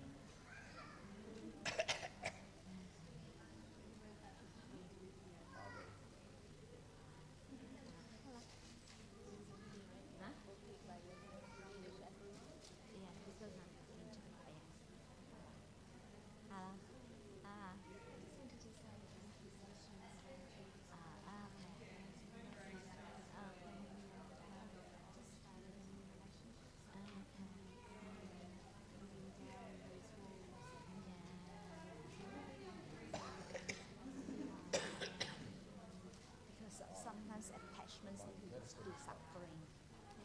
Maybe truly love, and then it's okay.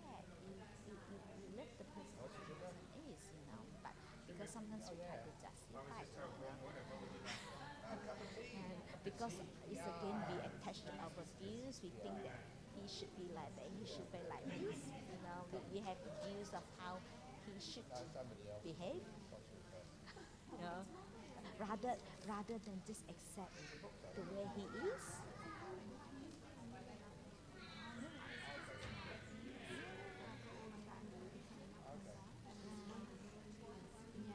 The fear, because of lack of confidence, the fear, So when this emotion comes up, you just be with that emotion, not to add on. The problem is we add on. We keep thinking about, and then we add on like a snowball. We just keep rolling, and then it becomes so big. Yeah, sometimes you just stay with that feelings, or you can do that breathing exercise. Just breathing in and breathing out peace, and just do that because that give you an imprint in your mind that you make peace, telling yourself that I make peace, that it's okay that I feel this way,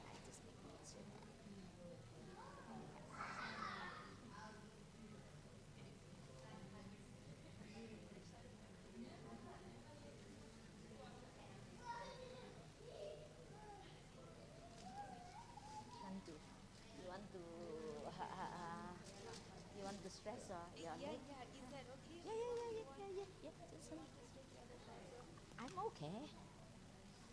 But but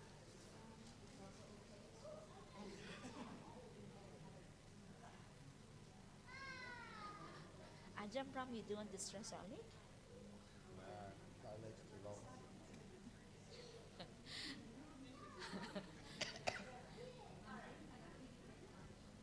No, I'm fine. It's just my throat's not well. Sure.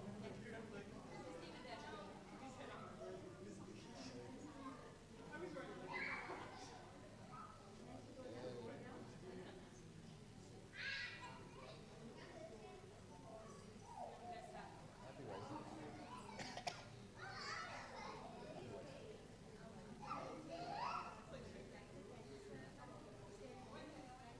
I'm married to lighting candles and maybe just drive by the Buddha statue and the stand outside. It's a bit windy. Yeah. Okay.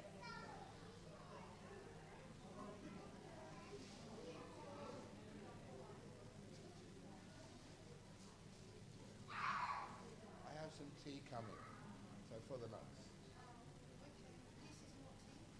Yeah, but I've got some coming, so.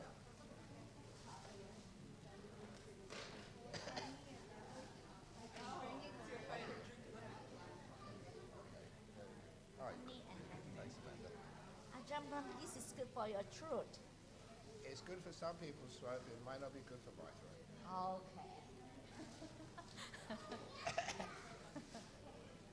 Okay.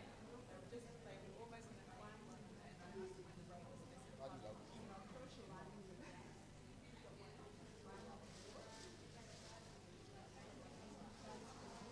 Okay. How many are there? Oh, 77. That's a very good number.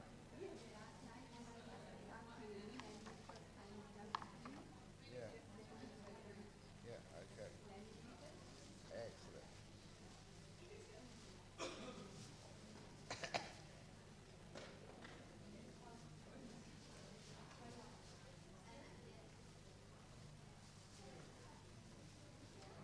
I'll just go through the 77. Again, you bet. Long days. Again. Very long time. 24 hours today. 24 hours. Yeah. So you're the 7, is it? Altogether? Yeah.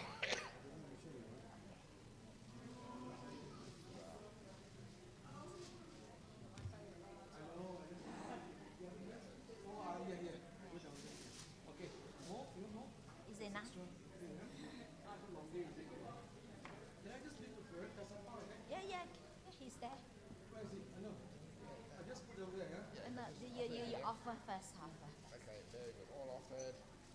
Big shot. Anyone? Oh, offered me.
Okay, can I ask people to start coming in, because people are tuning in from overseas at 4:30, and that's only about a minute's time.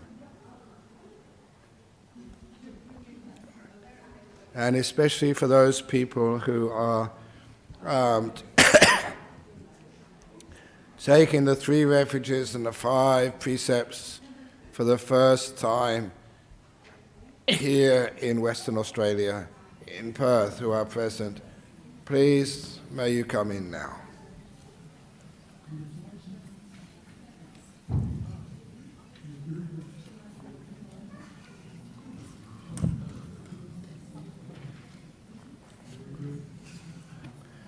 So those coming to take the 3 refuges and the 5 precepts, first of all, the first time, please come in.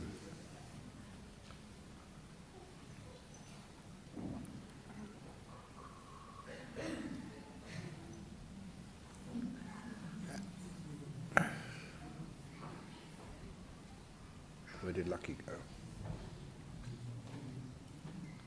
Very good.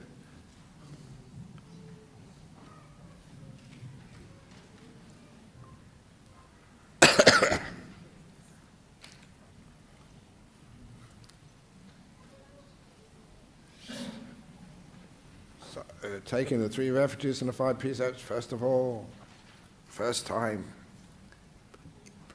please come in. We're still missing quite a few people.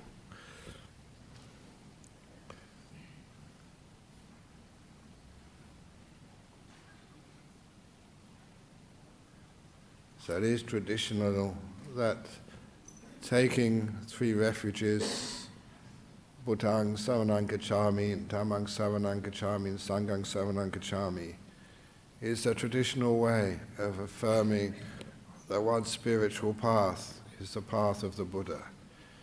And you may go to many different Buddhist countries, and countries which aren't Buddhist, and they will still remember and recognize that Buddhang Saranang Gacchami, Dhammang Saranang Gacchami, Sanghang Saranang Gacchami is an expression worldwide. And I remember even reading in one book that an Egyptian leader, Philadelphus Ptolemy, in the I think it was about the 1st or 2nd century BC, that he established a port city in the south of Egypt to take the trade from India. And there, even today, there are the graves of Indian Buddhists from such a long time ago. And we know that they are Indian Buddhists because the inscriptions on their gravestones were Buddhang Saranang Gacchami, Dhammang Saranang Gacchami, and Sanghang Saranang Gacchami. So it is almost like a worldwide, ancient affirmation that one is taking the path of the Buddha in the 3 refuges. And those refuges always come along with precepts, very simple precepts, Parnati Pata Veramani, to train oneself not to deliberately take the life of another living being, and not to take what's not given, not to steal, and not to lie, so not to commit a sexual misconduct, adultery, or to have sexual relations with somebody through who lacks the ability to give consent, and not lying and not taking alcohol or non-medicinal drugs. The 5 precepts. So, are we online now? Okay, so those are taking the precepts for the first time. Could you please put your hands up? Excellent. Can you come a bit closer? Come in, if you possibly can. And you can bring your chair with you if you need a chair. It's okay to bring the chair. Because taking the precepts is not about torturing yourself. We want you to survive this ordeal. It's not an ordeal. If you can sit on the floor, fine, but if you need an extra chair or something, you're most welcome. And this is being joined in. It's a total of apparently 77 people. So we have here 1, 2, 3, 4, 5, 6, 7, 8, 9, 10, 11, 12, 13, 14, 15. So the majority are overseas. So for those of you overseas who are joining in this precept ceremony, welcome to you. And it is our privilege to give you these 3 refuges and 5 precepts for the first time. And when you take these 3 refuges and the 5 precepts, it does really affect you quite deeply. You're going on an ancient spiritual path, which has been 2,500 years at least, and it's a path throughout the world of peace and kindness and gentleness. So you all have, hopefully, the refuges and precepts. Very good. For the ease, people, we do these in English. You all got a piece of paper? If you don't know the words, you can always hum the tune. Or lip sync.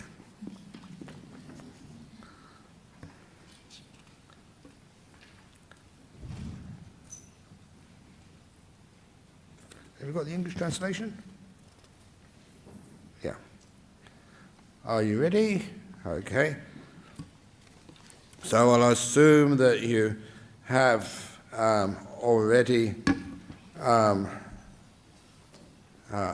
requested these 3 refuges and the 5 precepts, so please say when we go to homage to the blessed, noble and perfectly enlightened one. That's on page 21 there. Page 21.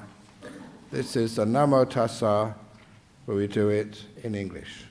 Page 21, on the bottom. Bottom. 21. Are you all ready? Ready, steady. So you usually put your hands up like this because it's an important, respectful occasion. And you can chant with me. Homage to the blessed, noble and perfectly enlightened one. Homage to the blessed, noble and perfectly enlightened one. Homage to the blessed, noble and perfectly enlightened one. And that's the English translation of the Namo Tassa, Bhagavato Arahato Samma Sambuddhassa. And then we go to the 3 refuges, which are just underneath the homage, and that's also on page 21. So this time I will say it first, and then you repeat it afterwards. To the Buddha I go for refuge. To the Dhamma I go for refuge. To the Sangha I go for refuge. For the 2nd time, to the Buddha I go for refuge. For the 2nd time, to the Dhamma I go for refuge. For the 2nd time, to the Sangha I go for refuge.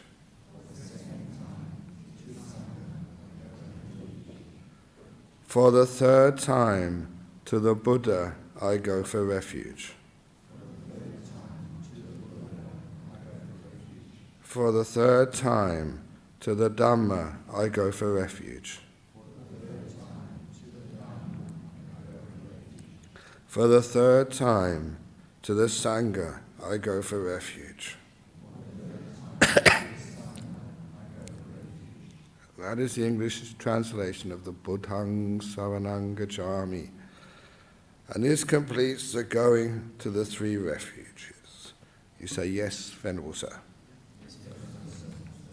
And now we do the 5 precepts. So if you go forward 2 pages to page 23.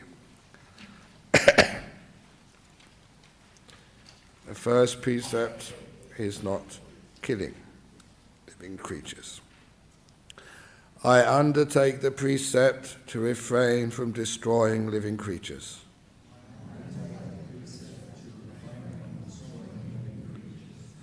I undertake the precept to refrain from taking what is not given.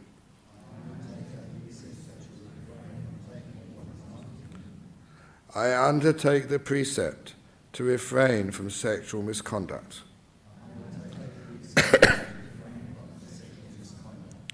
I undertake the precept to refrain from lying. I undertake the precept to refrain from intoxicating liquors and drugs which lead to carelessness.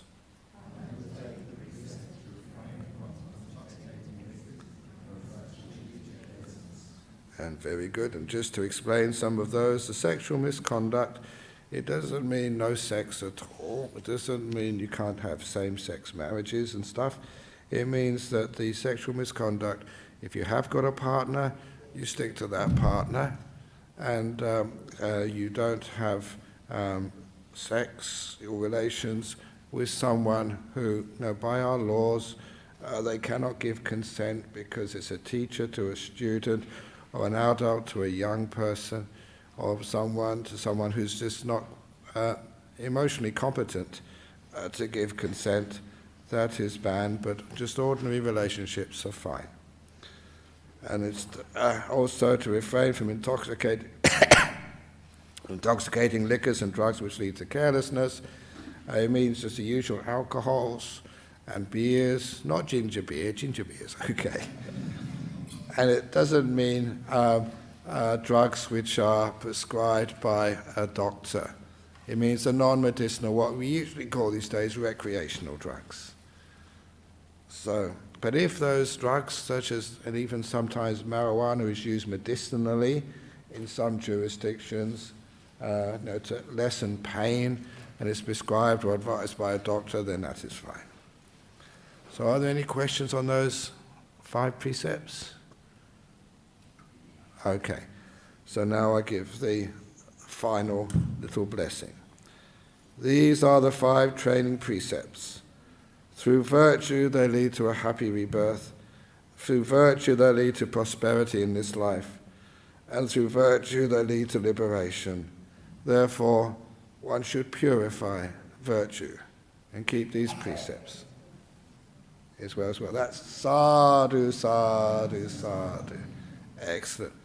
So now that you have taken those 3 refuges and the 5 precepts, and so you can now legitimately call yourselves Buddhists, if you wish to, and it means that these are training precepts which you should be quite proud of, and there will be a vehicle to actually protect you in this life to be a really good person and a kind person.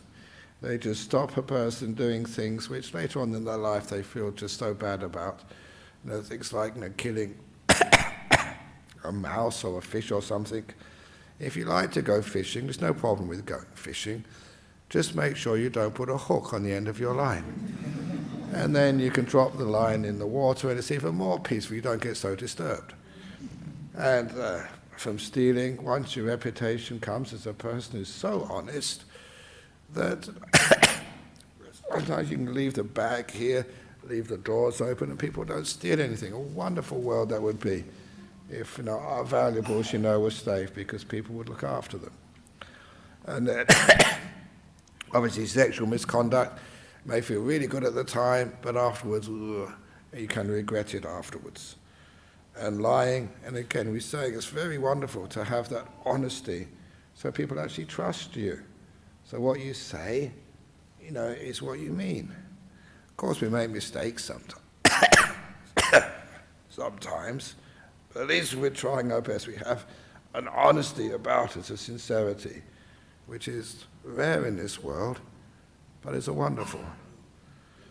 And lastly, refrain from taking intoxicating alcohol and drugs which lead to carelessness. It doesn't mean you can't go to parties and receptions. I used to go to parties as a student when I gave up drinking alcohol, and it was even better. I could trust myself and other people would trust me. I always used to say I thought I wouldn't get invited to many parties once I gave up drinking alcohol, but I found I got invited to more parties because I was the one who had to drive everyone home afterwards, the sober guy. And it was really good fun. So anyway, sadhu, sadhu, sadhu for taking these precepts. And now we have these gifts to give out and certificates. And it's a very magic number today. 77 people are taking the 3 refuges and the 5 precepts today. And so again, it's a very auspicious number. But anyway, the first one is from someone from the ACT. That's James Chisholm. And because they're from overseas, that will probably mean they're not here. But this will be sent to you. And from Jamie Turner, yay, you are here from WA. So Jamie, congratulations on becoming a Buddhist officially. And this is one gift for you, the Kalama Sutta. And this is another gift for you. And this is another gift for you, a little Buddha to put on your shrine. Together, which would you prefer, yellow or white? Okay, I'll give you white for purity. Here we go. If you please look after it, keep it. Very good. So, very good. And the next one, Vishnu Fung from Kerala State in India. I don't think they're here. Hilary Rice from Florida, United States. So if you're listening, sadhu, sadhu, sadhu, this will be sent to you later on. The same as Vishnu will be sent to you later on. And Abhinandan Bhattacharya from West Bengal in India. Congratulations, this will be sent to you later on. Heather Burton from California, to be sent to you later on.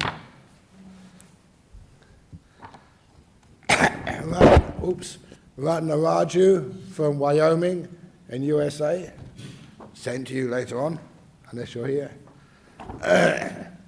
Anna Bushman from Indiana, USA, sent to you later on. Asita Pereira from USA, sent to you later on. Steve Gudera, yay, here. Here we go. Here you go, Steve.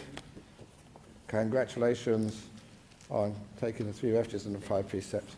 May it give you lots of joy, happiness. And what's your favourite colour, yellow or white? Here's a yellow one for you, and a little Buddha. Very good. Excellent. And the next one, Julian Gibbons. Julian, yay. Congratulations. And here's the Kalama Sutta, and your certificate. And white or yellow? Yellow, okay. And little Buddha statue for you. Very good. Sonia Neske from Victoria. Not here. Oh, Sonia, coming soon. Evan Brooks from USA. Not here. Chandra Weerasinghe. I remember Chandra. She's in UK. Joanna Nowakowska from Poland. So congratulations will be sent to you. Donald Trump from in my dreams. Angus Holloway from Queensland. Are they here? No. But anyway, I'll be sent to you later on.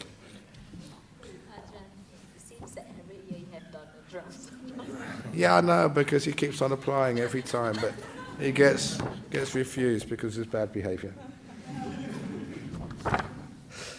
And Nadine Klein, yeah. Here we go.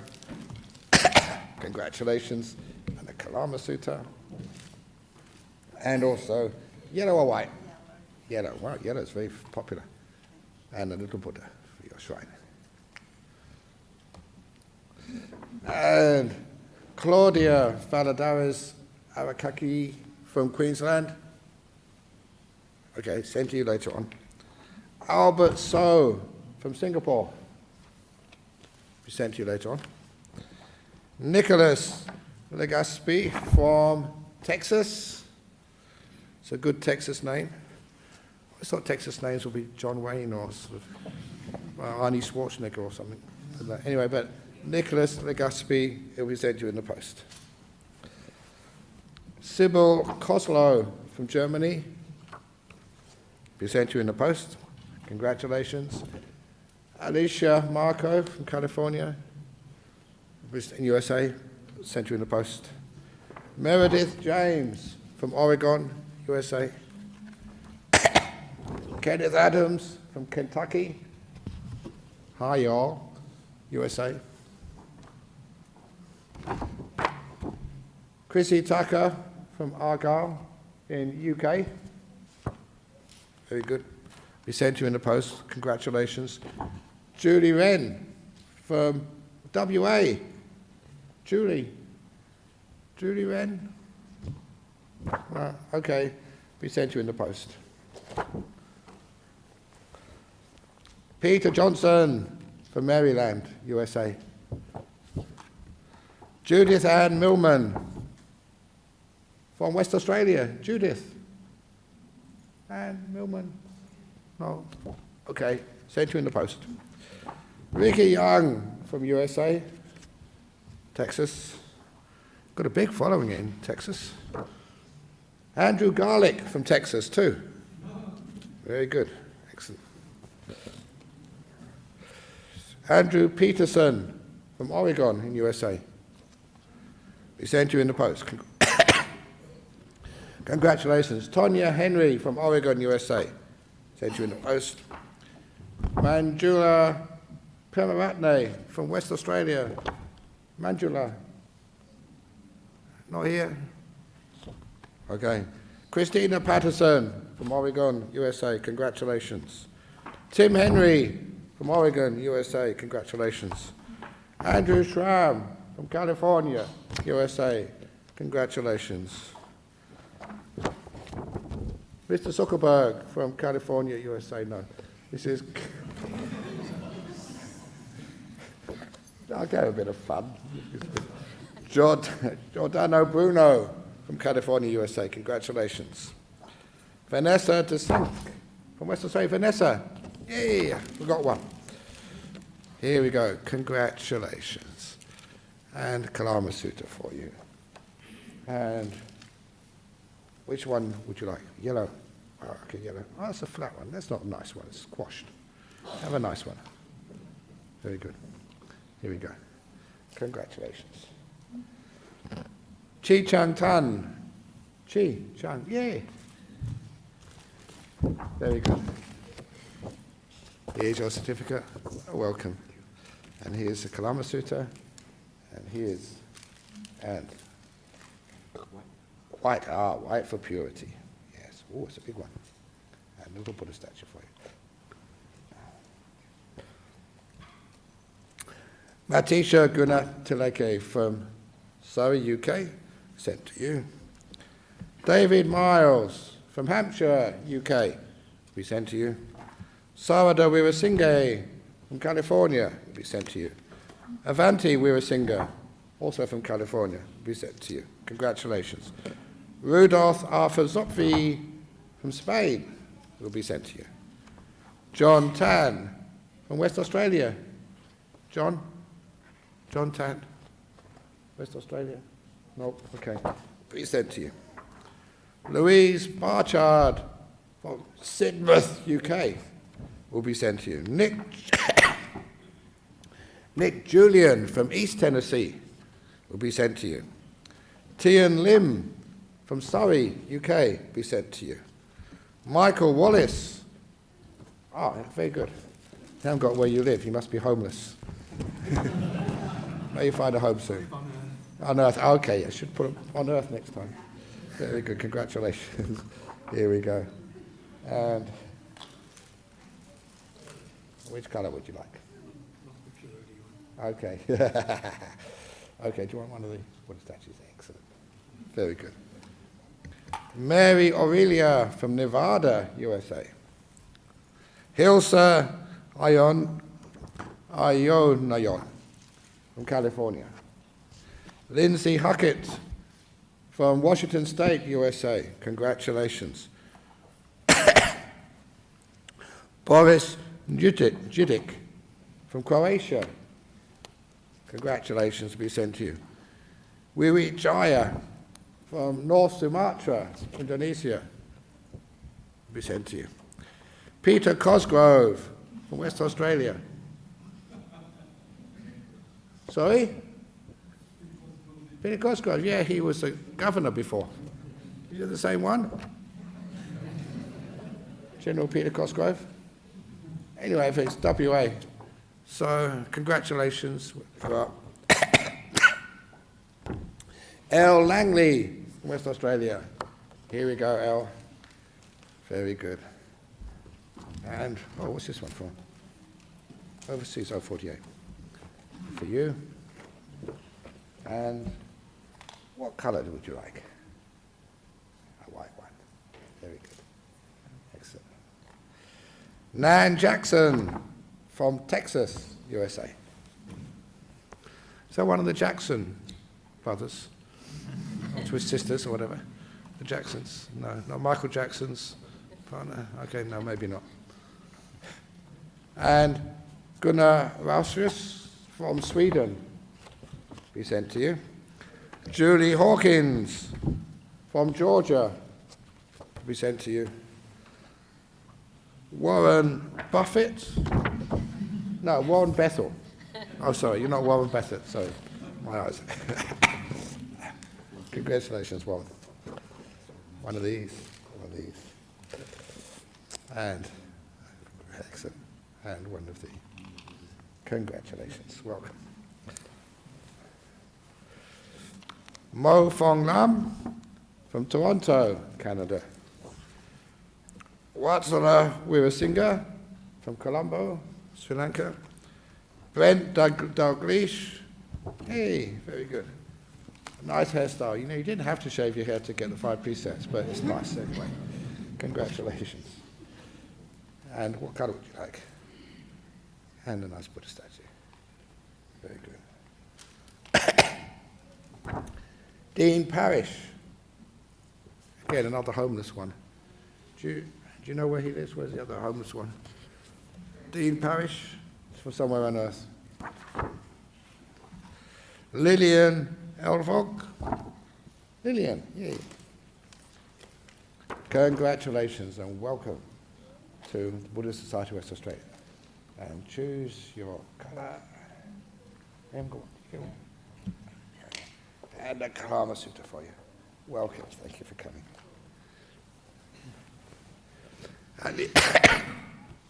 Anisha Weerasinghe from Colombo will be sent to you. Bei Ian Ju from West Australia, yay. Here you go, Bet. Very good, congratulations. Kalama Sutta for you. And which colour? Yes, white one, yeah. Yes, there's a few underneath as well. And oops, and take a nice Buddha statue as well. Thank you. Very good, welcome. Marius Labu. Marius. Oh, okay, be sent to you. Candace Huth from West Australia. Candace? Yay. How do you pronounce the last one? Huth. Okay, very good. Welcome, Candace. And here we go, Kalama Sutta, and the book, and the white one left. Yeah, here we go. Very good. Grace Hammond from USA, be sent to you. Caroline Sablan. No, not here, be sent to you. Charu Waiperi. Charu. No. And Joe McGawley from West Australia. Joe, the last but not the least. Very good. And the Kalama Sutta and book. It's Buddhist propaganda in there. And there's only yellow ones left. Yeah, okay. Very good. So for those of you who are listening in, hopefully I pronounce your name properly. And if Mr. Trump was listening in, next time, let's make it real, okay? No fake. Oh, really? Uh-oh. Okay, see if we can find it. Nicholas, no, this is Nicholas. No, another Nicholas. No, he's been a member for a long time. Yeah, you don't have either. Which your one? Okay. Kalama Sutta. And one of these. Did you not hear your name? Okay. So we have to get your name down afterwards. And who else? Did anyone else miss out? Did you all get certificates? Okay. We'll have you down later on. Actually, have another one, just because you missed out. No, have another flower. No, two, because you missed out. I feel guilty. Make up for it. Double flower. Very good. Okay, so now we can give the blessings for everybody, and then we invite you all for a special cup of tea with the committee. Sabbaroga vinimuto sabba santa pavajito sabba vera matigando niputo chatuvang bhava sabitio viva Shantu sabbarogo vina satumate Savayo sukhi digayugo pawa apiwa danhasi litsanijang Utapachalino Chataro Dhamma Vatanti Yuano Sukhang Palang Sadhu, sadhu, sadhu. Very good. So welcome everybody. You can move your feet now so you don't get sore. And we can all go into the room next door where there's tea and something to eat for you. Is that correct? Excellent. So welcome to the Buddhist Society of Western Australia. Congratulations.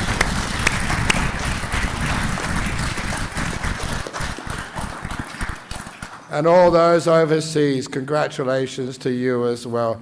You may not have a Dhamma centre close to you, but I hope you understand that Buddhist Society of Western Australia will always be close to you and at your service.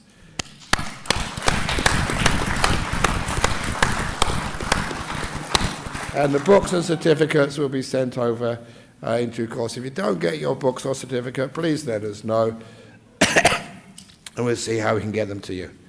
Excellent. So now we have a break for some tea and whatever else is available. So if you would lead them, Lucky, to the room next door, and some of our committee members and others will soon be welcoming you into our Buddhist society.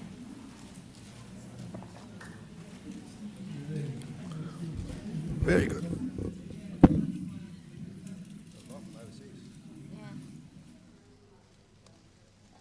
Mr. Zuckerberg was lovely.